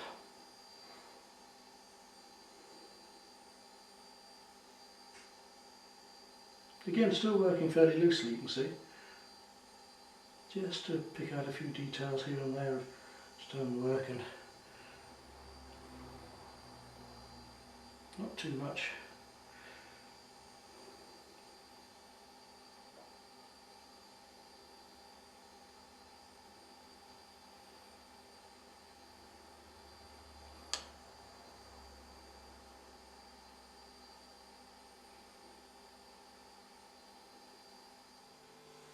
So just a little bit, just a little tickle here and there. Don't overdo it, because I say you'll lose your painting if you do. You'll lose this beautiful freedom that we have, this looseness of style. My finger there just to blend that back. And I think that painting, for what I wanted, is there. I don't think I need to do much more with this. Just look a little at it and see, and make sure. I don't think it needs much more, to be honest. Right. There we go. So a very quick little watercolour done in about 20 minutes, using a very loose style and gradually tightening up, which is what I said about this business of going from loose, tighter, tighter, tighter, to get the effect of light first and then gradually draw the painting out of it.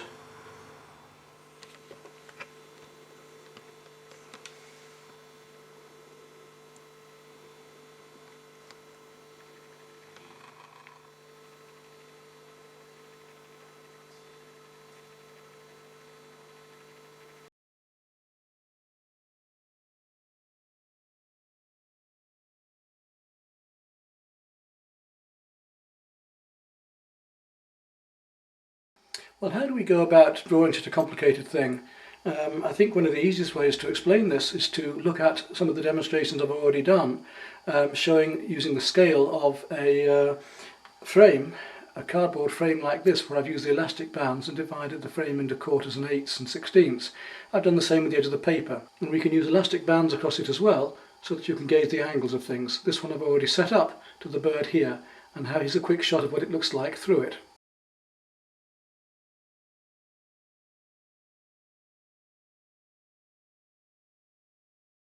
First of all, we have to set up a composition, and I've done that showing you these photographs of how I want my bird to fit into the shape of the paper. But I also have to consider a background in this case. I don't just want to paint a blank background or the one that's here, the bare wall. I want to have an interesting composition. So here's a whole series of compositions where I put a background of a snow scene done, a snow scene taken locally here, and I've chosen the angle that I want and the size of the bird in it. Once I've established that, I know how large the bird is going to be within my composition. So I can do that on the photograph, I can do it on the computer, but I know the size I want within my paper. Now all I have to do then is use my card frame to work out where it's going to come within the frame of the picture, my composition that is, and I can set the angles up. It's just how I want it. I've drawn in some of the angles here, you can see them just lightly, the construction lines we call them, and then once I've made a few points in the right places which are relevant to the outside of the paper, halfway, quarter, eighth, sixteenths, same this way, once I've made a few marks that are absolutely in the right place, in the right proportions to the rest of the composition, I've got it made, because all I have to do then is scale everything else out from here. If these first two marks, it's the first two marks that tell us the whole of the painting, the whole of the composition. If our first two marks are in the correct place and at the correct width, everything else should be able to be measured from it. If that's correct, then this is the same, is this angle the same here? Then we look back at the bird and we say, no, the angle is slightly different there. It's that angle there, but it's that angle there. So to change that angle slightly on that one. So here we have this one coming out like so, and this piece here. Then we can take the measurement, the distance from here to there, let's say. Is it the same as the neck? So we measure the distance between the neck and the wing, and we come across to the neck, and yes, it's about the same situation. So this is the same as this. So there's where our mark should be. We make a mark. Now we go back to that measurement across the width of the wings. It's approximately the same from there to there as from there to there. That's what I've already got. So this proves I'm right on that point. Now, just feeling my way around the bird itself. Now when it comes down to the actual drawing and detail, remember that edges are not just tram lines. Edges are about the object that you're painting. So if you've got a very soft fluffy edge, if you've got a very dark line, or if you've got a light more broken edge, then that's what you're meant to be working about here. So for instance, on the foot of the buzzard, here I've got quite a light broken line coming down, which is really formed by these little scales coming around the leg.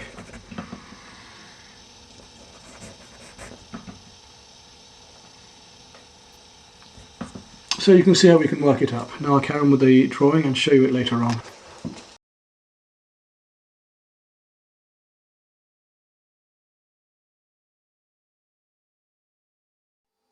Well, we're ready to start our painting now, and I've got my little studio table ready here with all the materials that I require. You can see I've got my box of watercolours ready to add more tubes of paint if I need, the sponges, the brushes, a box of Pencils, because I'm going to do some finer work. A little jar of masking fluid, of course the painting, the drawing ready to go, and my palettes of paint and water next to it. This selection of brushes is all I require almost anywhere in the world. I carry all my spare paints in this little box too, nice and easy for travelling. And the watercolour pencils that I'll show you how to use as we work through this painting. Very useful for doing the finer details, and you can blend them just the same as watercolour paints, but on your paper this time. We shan't need to use all of these colours, and you've seen the basic colour palettes that I carry. There are only a few extra colours here. Masking fluid here, here and here, but I've left out a piece there deliberately because I'm going to actually show you that you can paint and leave the white behind. It's just that it's more time consuming. Paint the dark feather first, then we're going to come down to this feather here, which is mottled. Now in watercolour we always start with our lightest colours, so in this case I want to start with some raw sienna. And to that raw sienna I'm going to add just a little bit of ultramarine. I'm going to paint it wet into wet. I'm going to put the base tone on first, each side of this quill, with my number 8 round brush, right down to here. It comes down and round the feather there. To paint it feather by feather in this case, you can paint in blocks and get very good effects doing this technique, but in this case I just want to paint it feather by feather. I'm going to come down that side of the quill to leave it behind. And remember, if we're painting wet next to dry, we're going to get a hard edge, so unless I go over that quill, this is going to give me a hard edge to the quill, which is what I want. Down over here, it's a little stronger in the raw sienna there, a little more yellow. In fact, even slightly cadmium orange there.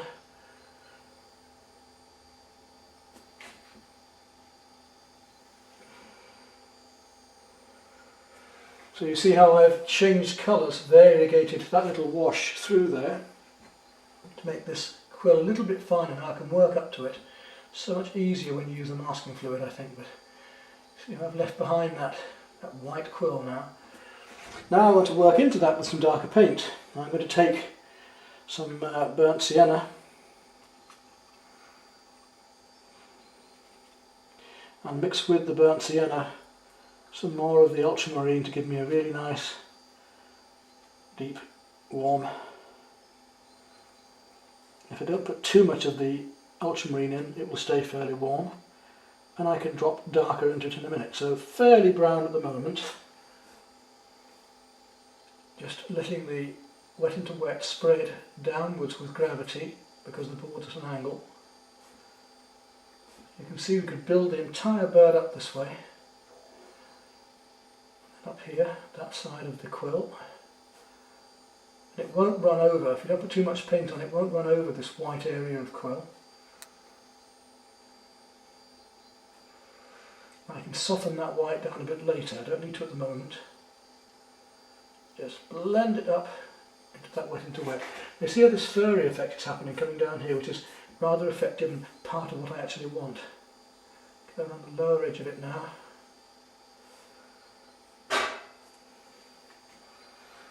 Now I'm just going to, as you say, feather, I'm just going to tickle across a few lines into this to give the effect of.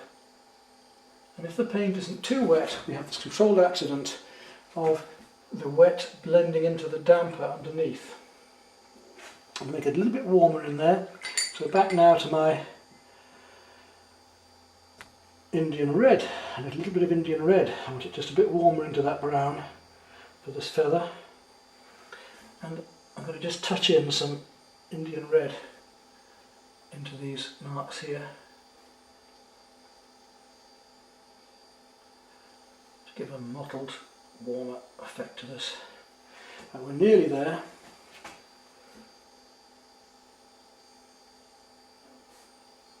You see how that's spread out carefully. And we don't need to do much more to that feather itself. Back to my ultramarine and burnt sienna. A bit more of the ultramarine now, going a bit cooler and darker.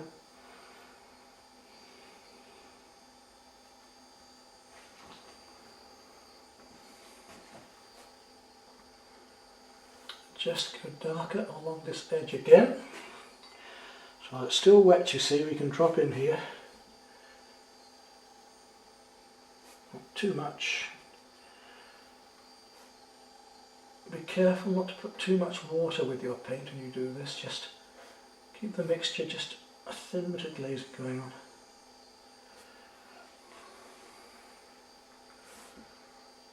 There's a couple of breaks in the feather there. It's a bit darker down here. There, now we've got one feather. So we could paint the whole lot gradually like that.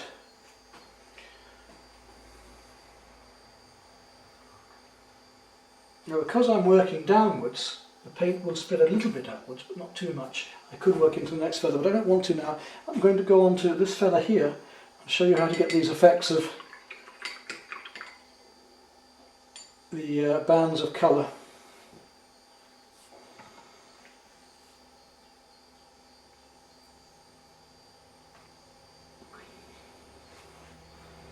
In a moment, that is. Just want to get this colour a little bit thinner.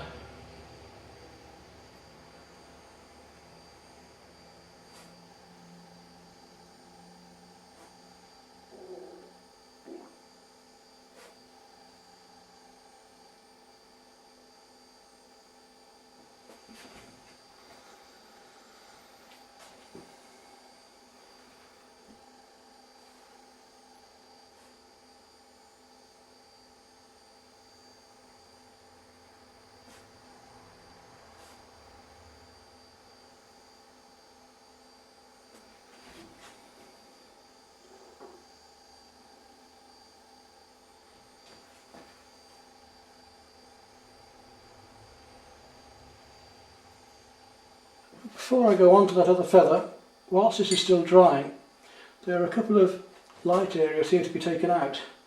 Now, we could scratch them out, but I'm going to try and actually lift them out by using the edge of the damp brush just to take a bit of the watercolour away. So making the brush into a blade, I'm just lifting out a little look of the feather. So we don't have to use white paint, we've got the white paper underneath, all we've got to do is lift up a bit of this.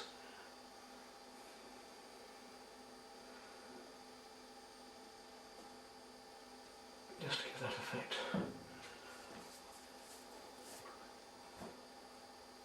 And it's a bit darker next to the break, there's a slight shadow underneath those breaks.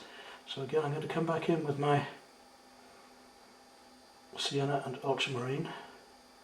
Because I'm going over a colour, I should be able to make that a little bit darker.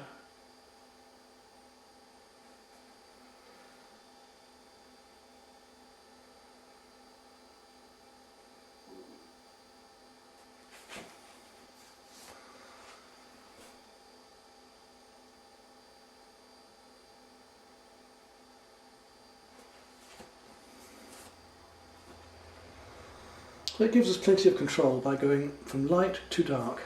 Right, come on down now then to the slightly bit of feather below.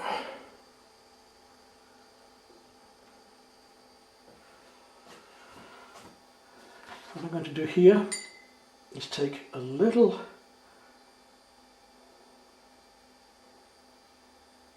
rose and add it to a touch of cobalt. And first of all, give my feather a very slight glazing, a graduated wash. So in other words, I'm going to come into this here with that colour and using cleaner water, bring it downwards.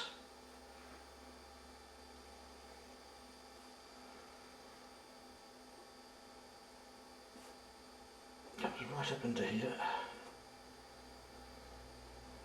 And then just blend it in with the white paper so it's barely, the variegation is very visible.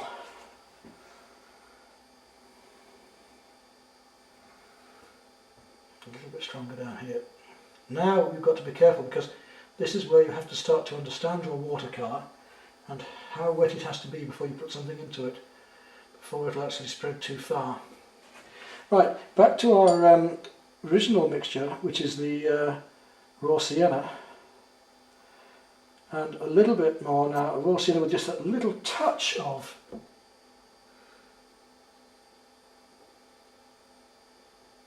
the cobalt to darken it.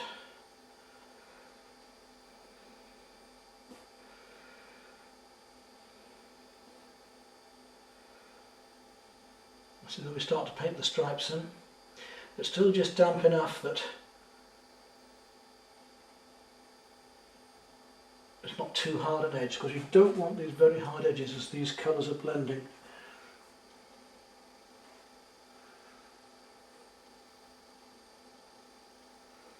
Give that feeling of the feather just by those colours in slightly.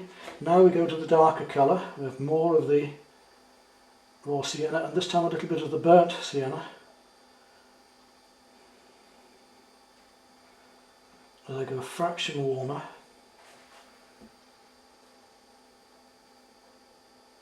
Still wet into wet, you see, letting it blend into the colour I'm dropping it into.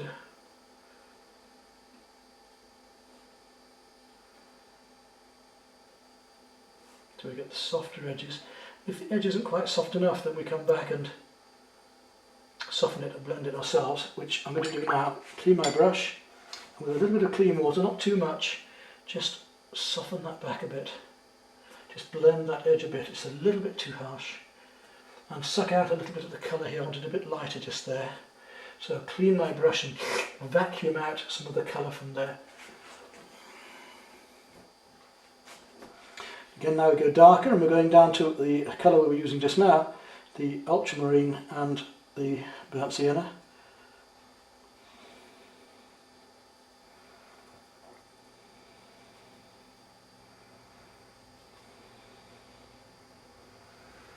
And we come in here, around the edge of the feathers.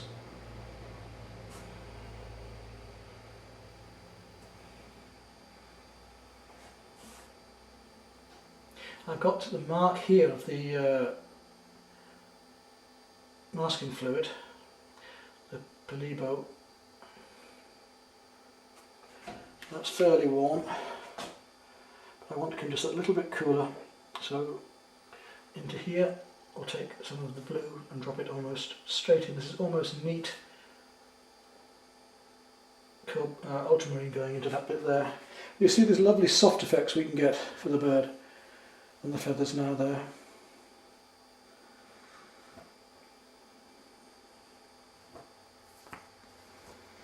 To soften that a bit at the edge, so take my brush, make a blade, just clean water, and let that edge just blend a bit.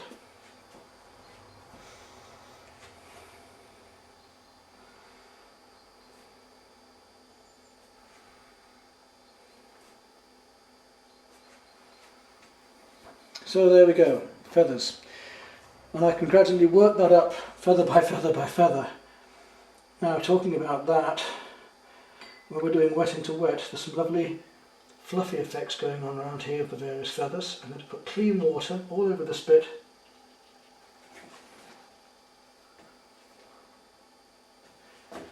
Just to show you how we can get the feeling of the softer, fluffy feathers coming around there before working in exactly the same way with the rest of it. I'm going to take the rose that I used earlier and a little bit of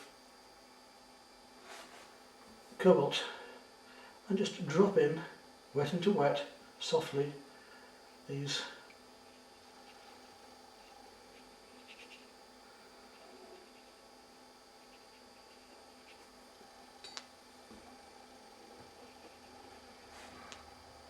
warm and cool pinks, and they spread down, you see, because it's so wet, they spread down and blend into each other.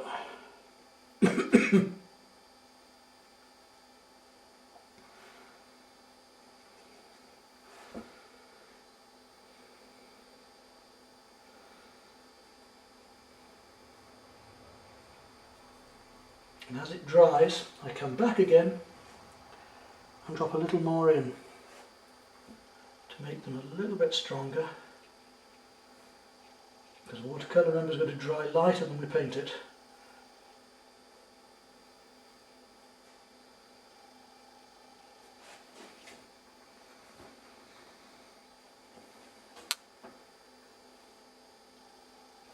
And I can put fine details over that later. I should come in with the watercolour pencils after all of this to put in some much finer detail of the broken feather edges. This is just to give you an idea of the techniques. Right, we'll continue down now onto the head. I've actually done the dark of the pupil with pencil at the moment, but I'm going to go a little bit dark with watercolour later. And I put a very tiny bit of masking fluid just in the middle for the white of the eye. But we need the white, we need the yellow of the eye now. So I'll take some chrome yellow and just drop that in there. And that will show out quite well a bit later on when I've got other colours around it.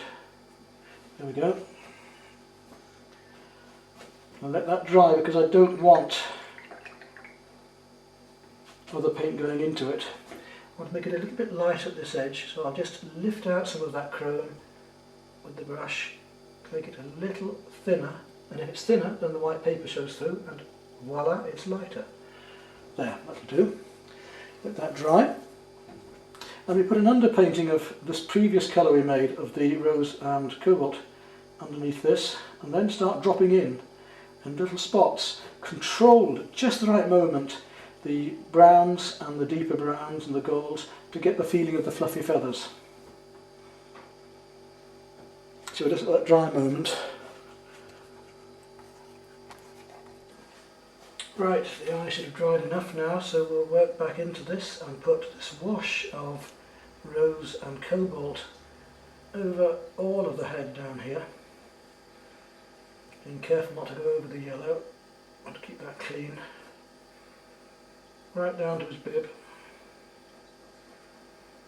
into this area here. And so that I can carry on later without it showing as a sharp contrast mark or join, I'll soften it right back in with clean water, just dropping in the odd little bit of darker colour here and there. Now I've got to time it just right, that I put on the yellows and golds just when they're required. So coming back with my raw sienna first, as we did on the other wing feathers. Lighter colours first, as I'm saying, but it's still warmer than the yellow of the eye. We'll just drop in a bit of this here and there, just tickling little bits in so they spread, and if it's too wet they'll spread too far, and if it's too dry they'll look hard edged. So to get it just right,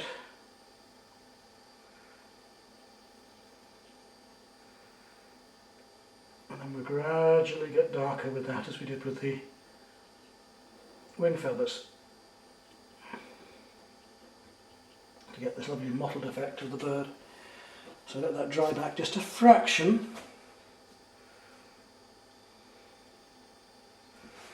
And then we get a bit warmer and we'll add some burnt sienna to the raw sienna.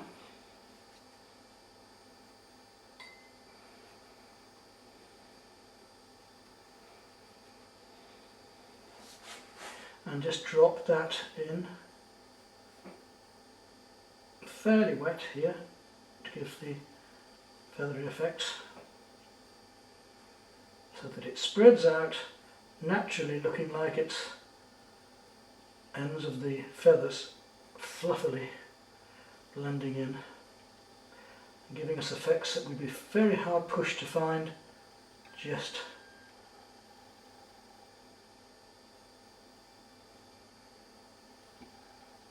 by trying to paint it in detail.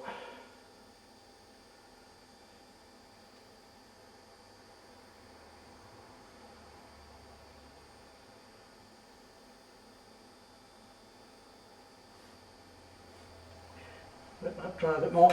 So the wetter it is, the more it's going to spread, and the more I leave it, the drier it's going to become, therefore the less the paint will spread when I put it on. So as I now let it dry for a bit more, and I start mixing up some of my burnt sienna and ultramarine for the final coats, I'm just going to make it a bit warmer in places there with a bit more of the burnt sienna, a bit stronger over the beak here.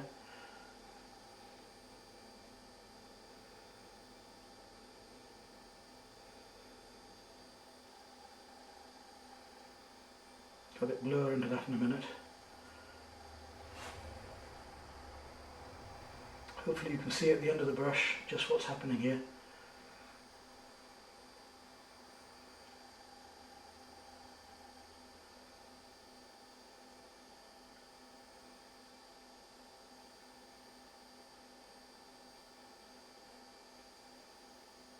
These are my warm colours, and I'm going to come in with the cooler ones in a moment.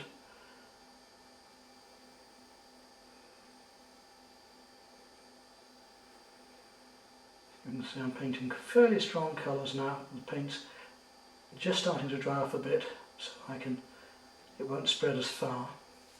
See, now the paint is hard edged and the darks remain there and don't blend in unless I use some clean water next to them, which I'll do just here because they're a little bit strong this time. So I'll just soften those back a bit.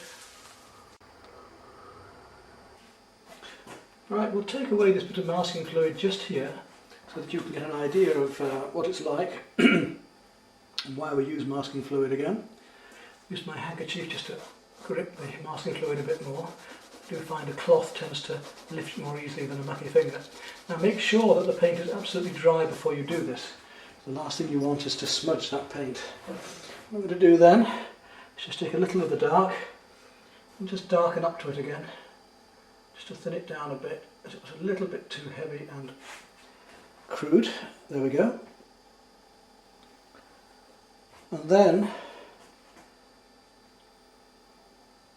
I shall just soften it down a bit, just a tad, with some of our rose mix at the end here. It's not quite as light as that at the end. There we go. You can see the effect of that now. I'm going to work on the whole wing in the same way and fairly rapidly get in these soft feathery backgrounds. So I've wet the whole of that bit of wing. I'm just coming around with a little bit of cadmium orange because it's a fraction warmer into these feathers. To watch the paper doesn't dry too quickly on me. I'm going to have hard edges, which I don't want, of course.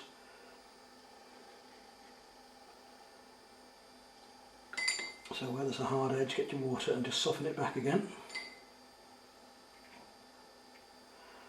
Now we want the mixture of rose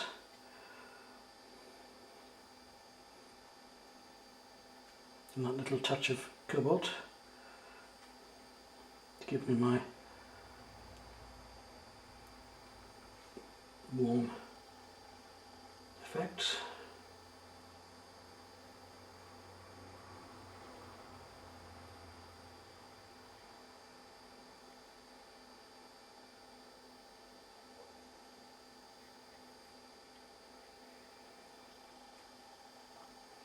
You can see how it controls down, leaving light and darker areas. And if it isn't quite blending, don't be afraid to put a little bit of clean water there. Remember, we can always lift out. If it's too much, I can always take some water and bring it out again. Get this tinting going on here.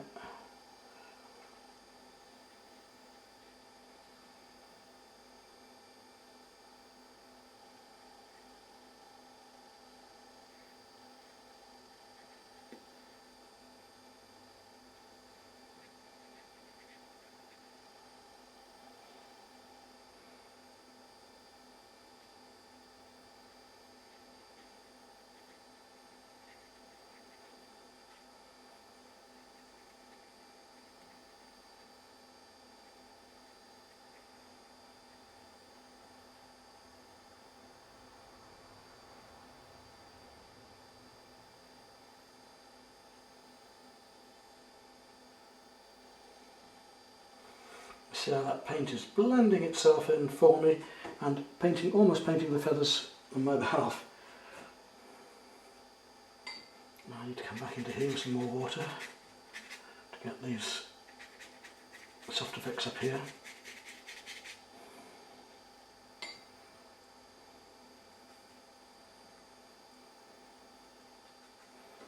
The rose and the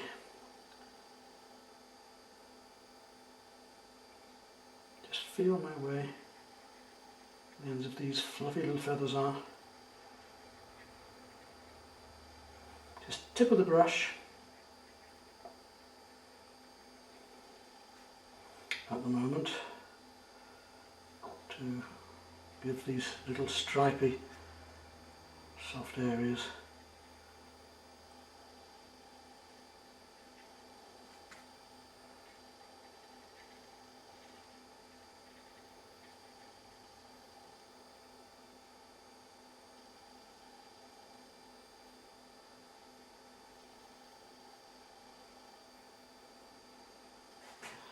Go a bit cooler, so we've got the same but a little more cobalt. Just a touch of the rose now, because there's more blues in this.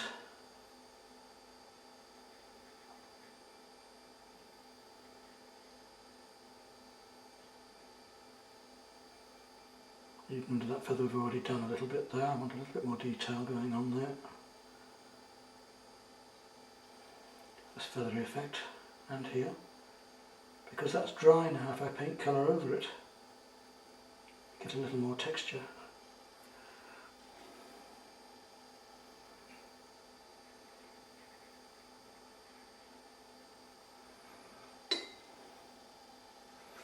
And the feathers overlap a bit like fish scales, so our darkest areas are going to be here, where the feathers overlap.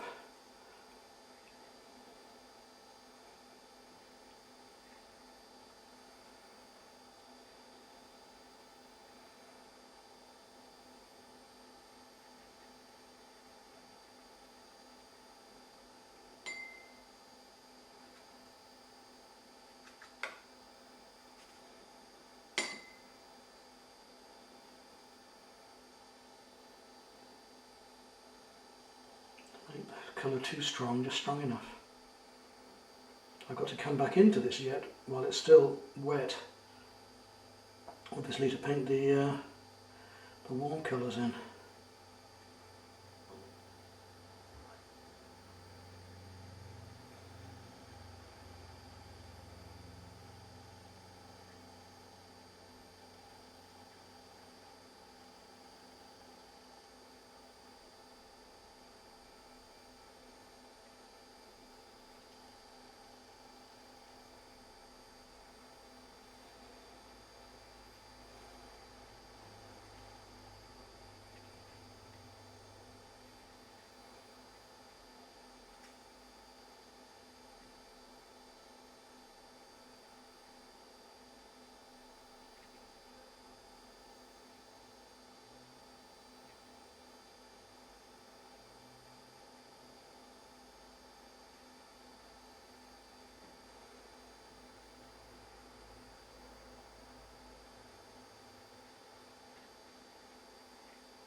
I'm not going to put too much on it, just floods it. Just enough at the moment, and then we'll let it dry a bit and come back into it a bit later on. It's about ready now to bring in the warmer colours. So we'll come to our raw sienna again. A little touch of the burnt sienna.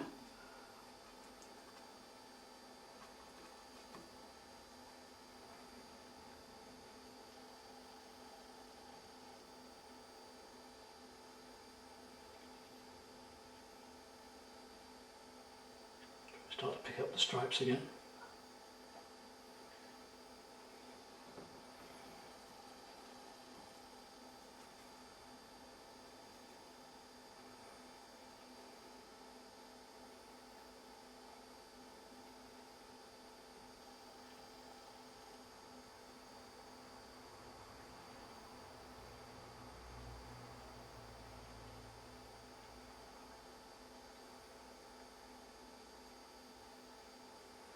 Getting a little bit dry just there, so I'm going to have to come in there in a moment and soften that back. I want to take out some of the lights a bit more. It's gone so wet into wet that it's almost lost the stripes. So I'm going to have to come back in a moment and just see if I can use the wet into wet technique. So see if I can use my wet brush to lift out some of these colours.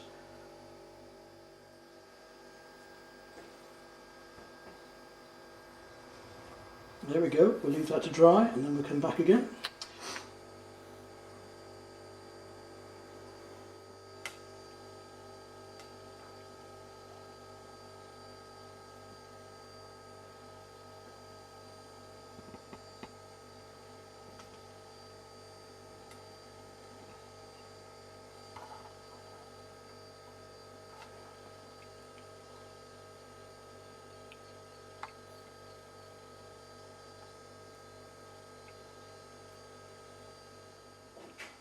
Okay, now we can take a fine brush and some indigo and start to really get into some of these details on the shadows and look at the feathery effects. Well, they are feathers. Look at the effects of the feather at the edge of each of them to try and get this feeling of soft flight feathers here, the wing feathers.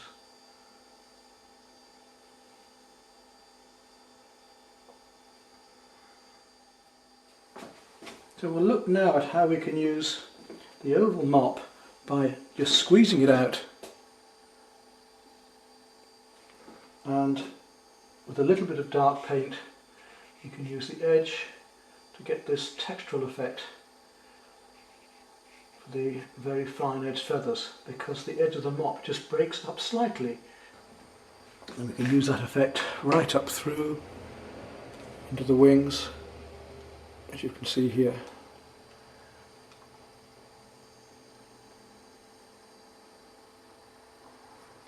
Now, for instance, we could use a white watercolour pencil just to give a bit more texture into the wings here, and again the fairy effects back in there, because it's going to go lightly across the watercolour. I'm not against mixed media at all. We shouldn't be just stuck in one way and one idea of painting can only be done just this way or just that way, or if we need to use different techniques, let's do it. Let's use any technique we want to get the effects we need.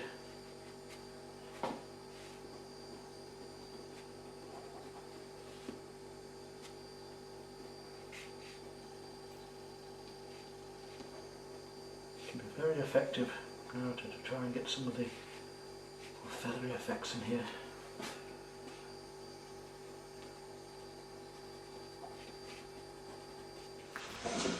Okay, we'll have a go at the sky.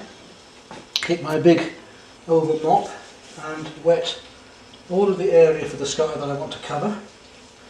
I can drop the trees back into it later, depending whether I want them hard edge or soft edge, as to whether I put them on when the paint is drier or wetter.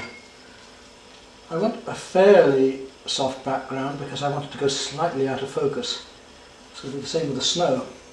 But I also want the sky to be fairly warm. So what I'm going to do is put a slight wash of raw sienna into this. Be careful because of things that are tilt. Water running down onto my bird. You see the grey marks on the paper which we've already put the masking fluid on. That's the grey marks, the masking fluid. To look at an angle to make sure which pieces of the paper that I've soaked and have not soaked.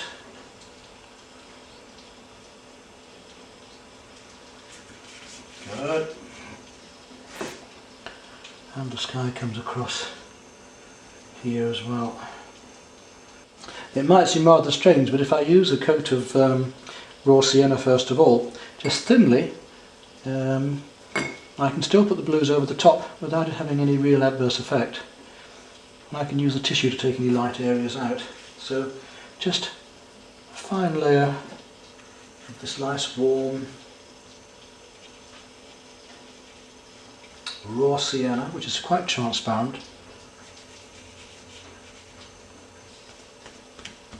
I'll make the area slightly drier with a bit of tissue.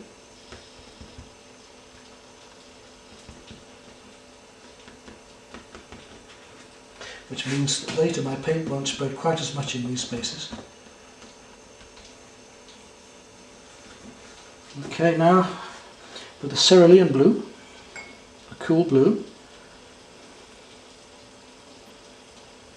we'll use 3 blues on this and let that come in quite light to the background. It'll go slightly greener still because of the yellow ochre.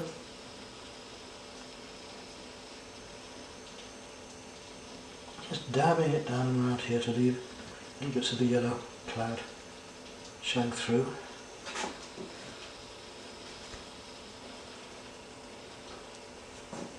In fact, I'll come a bit lower because down into here we've got these hills which I want to have with a bluey background anyway. To take some of that water away there, it's just getting a bit too much. So don't use too much water now when you're doing this because you've already got plenty of water on the paper. So we don't want to overdo it. Much more blue coming through here.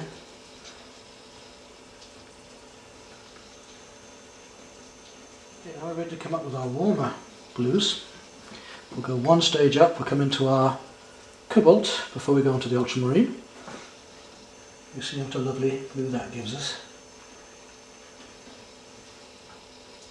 And pushes the other blue back.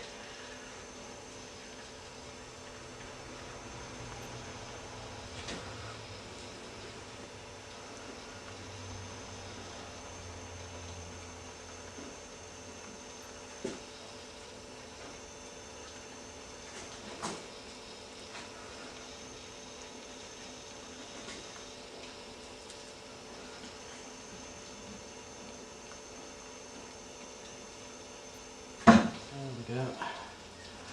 The cobalt and a little touch of rose in my sky. And finally, my strongest of the blues, as we know, my ultramarine, which I want to just put a little bit of the deep ultramarine up and through the sky here to get a really good depth to this sky. Just a little bit stronger up through these clouds here.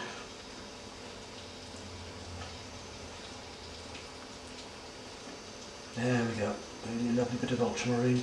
You see the difference that makes now. All the rest of the sky becomes paler compared to it.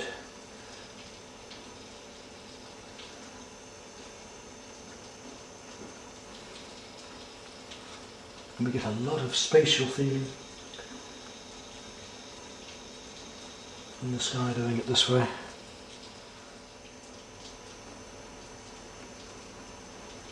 So warmer. I want to go a bit darker than that, so now I'm going to take the ultramarine and our good old favourite, the burnt sienna. More blue than brown. Come into the background here with these colours, just let them softly blend down through to give the effect of distant hills and snow.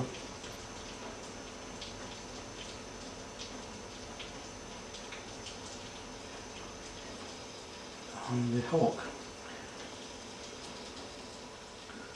So I have to make sure that this area is wet again, right down through here. I shall leave some spaces here because we have snow in the bigger branches, although I've already used some masking fluid to help with this. There are still some quite big blocks of snow left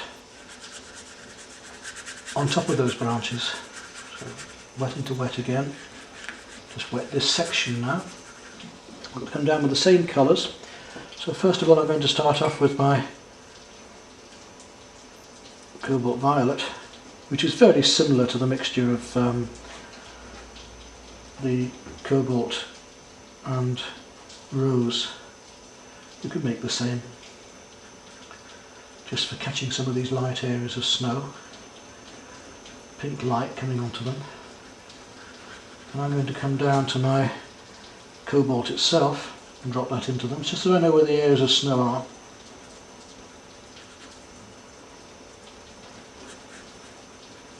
So you have warms and cools reflecting in the snow. Now the cobalt. You see how lovely that is. In fact, it's almost too warm. I'm going to just come back in with a little cerulean to there as well first. I'll drop some cerulean into the snow first because I don't want it quite as warm as that all over. And then come back in with the cobalt in a moment.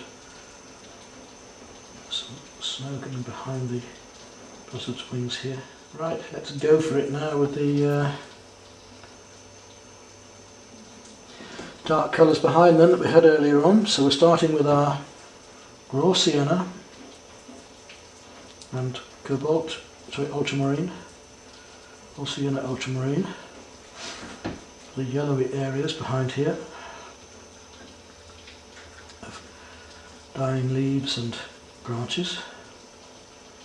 I'll just stipple those in to give the effect of them hiding behind here and the snow showing through. To get soft, slightly out of focus effects. As it dries, of course, it will become more in focus. You see how I'm gradually making the pigment stronger as I work into this. Indicate a few of the branches in the background. I'll spread out, but I can put in tighter drawing as I go along, just to get the effects of the frost and the snow.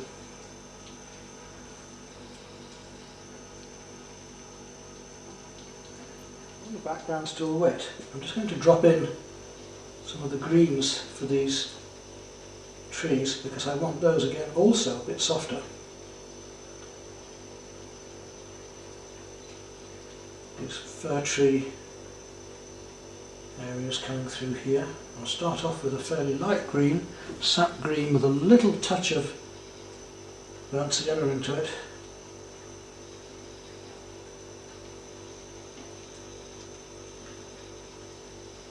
I don't want them totally in focus, the same as I don't want any of the background. I want the focus to be on the bird, the rest of it to just be an effect of light and colour.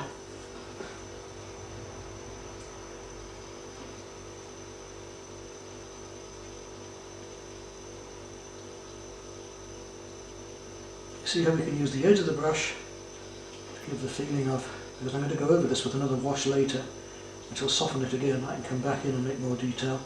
The edge of the brush just to give the feeling of these branches coming over here.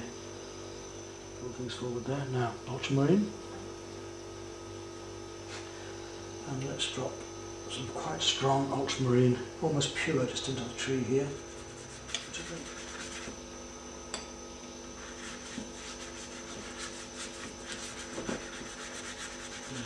Just look to one side to see where the water is. So you can see it shining.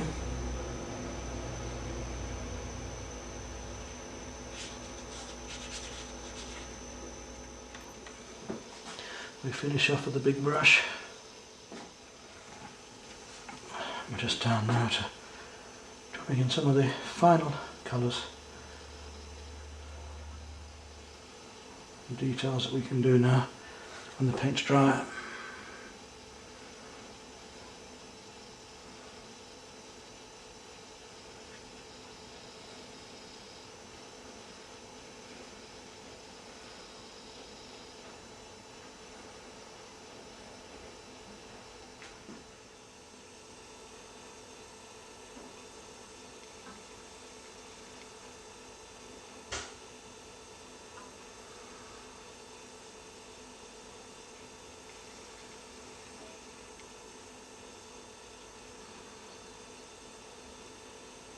to use the brush tip to give the feeling of wood grain and so on here.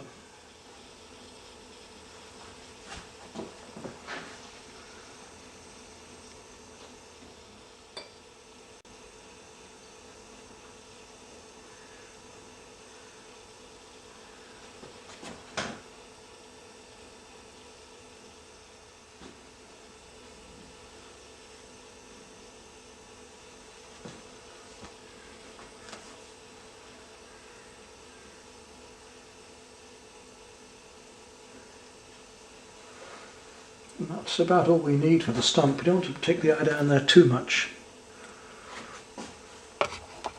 Now it's time to try and rub away some of this masking fluid. I don't know how difficult it's going to be. I'll use my hanky again. So I'm going to use a cloth because it comes up more easily with a cloth. You can see little bits of white then that I've masked earlier, which I want to now touch up and work on, as well as going over with the darker twigs and branches and leaves now. We're coming to our final stages. Let's work on this top left corner of the trees now. And we're going to do a little bit of mixed media on this later. I'll add a little bit of pastel back into this later. At the moment we've kept it almost pure watercolour and just a bit of watercolour pencil. So we'll make up some of the darks for these trees, and we'll use my large oval mop again.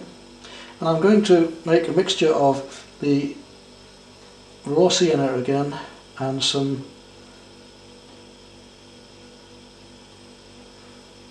ultramarine, which will give me a browny sort of greeny blue. Browny sort of greeny blue, that's a hell of a colour, isn't it? And then we'll just try and get some of the texturing of these leaves into here. These darker leaves between the snow, because we can go much darker and harder now, you see, a close up.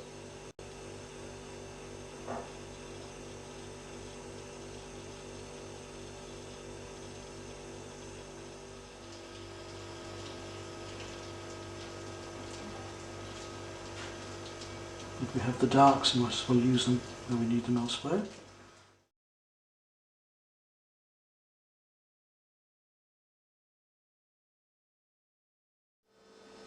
Now it's time for us to try and get in some of these final twigs and branches, and then we'll go to the leaves, and this takes us almost to the end of the painting. A little bit of moss around here maybe, and that'll be it. So here we go. We want a fairly warm colour, so I'm going to make some burnt sienna and a tad of cobalt blue. So I want a cool warm at the moment, just to see how it goes on over here. We've talked about glazes. Well, this paint is going on like a glaze. Reach out to here, paint it through and down, because I don't want it to be so strident that it stands out so much. Just an indication of the background. So again, mix up some more. Make a fair amount of this colour because I'm going to need quite a bit of it.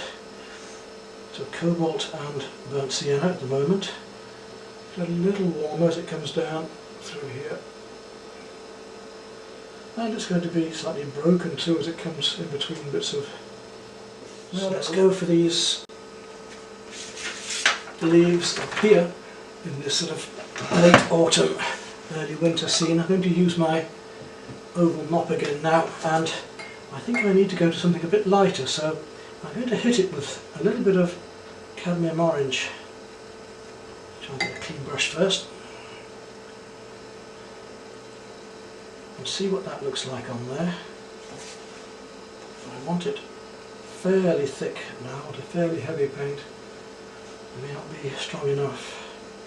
That and some light red I think we need to make a nice autumn orangey red. Let's have a look and see. Yeah, that's nice. So that and some light red. Here we go. Little cadmium orange and light red up here, just to paint in some of these leaves to left on the tree this autumn.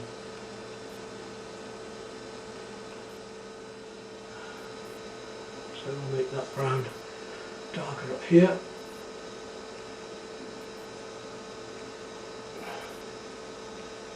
Coming up into the sky.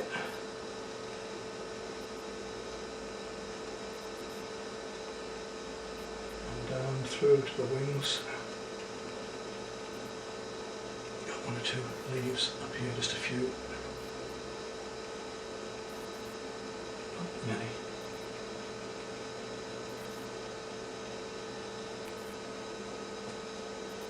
Our final stages, I just want to use a little bit of pastel in some of the lighter areas, and because we've got a knot paper we can get quite a nice texture just dragging a little across the rough surface to get a bit more of the snowy feel for the edges here.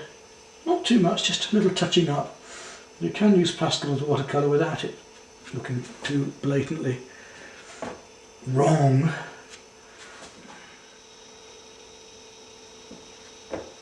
So mixed media by all means, don't remain limited in your concepts about things. Perhaps a little more cool down into here as well. One or two of these blues just need enhancing a fraction.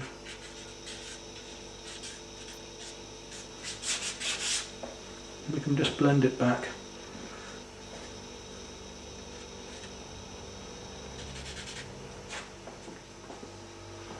Push that wing back in.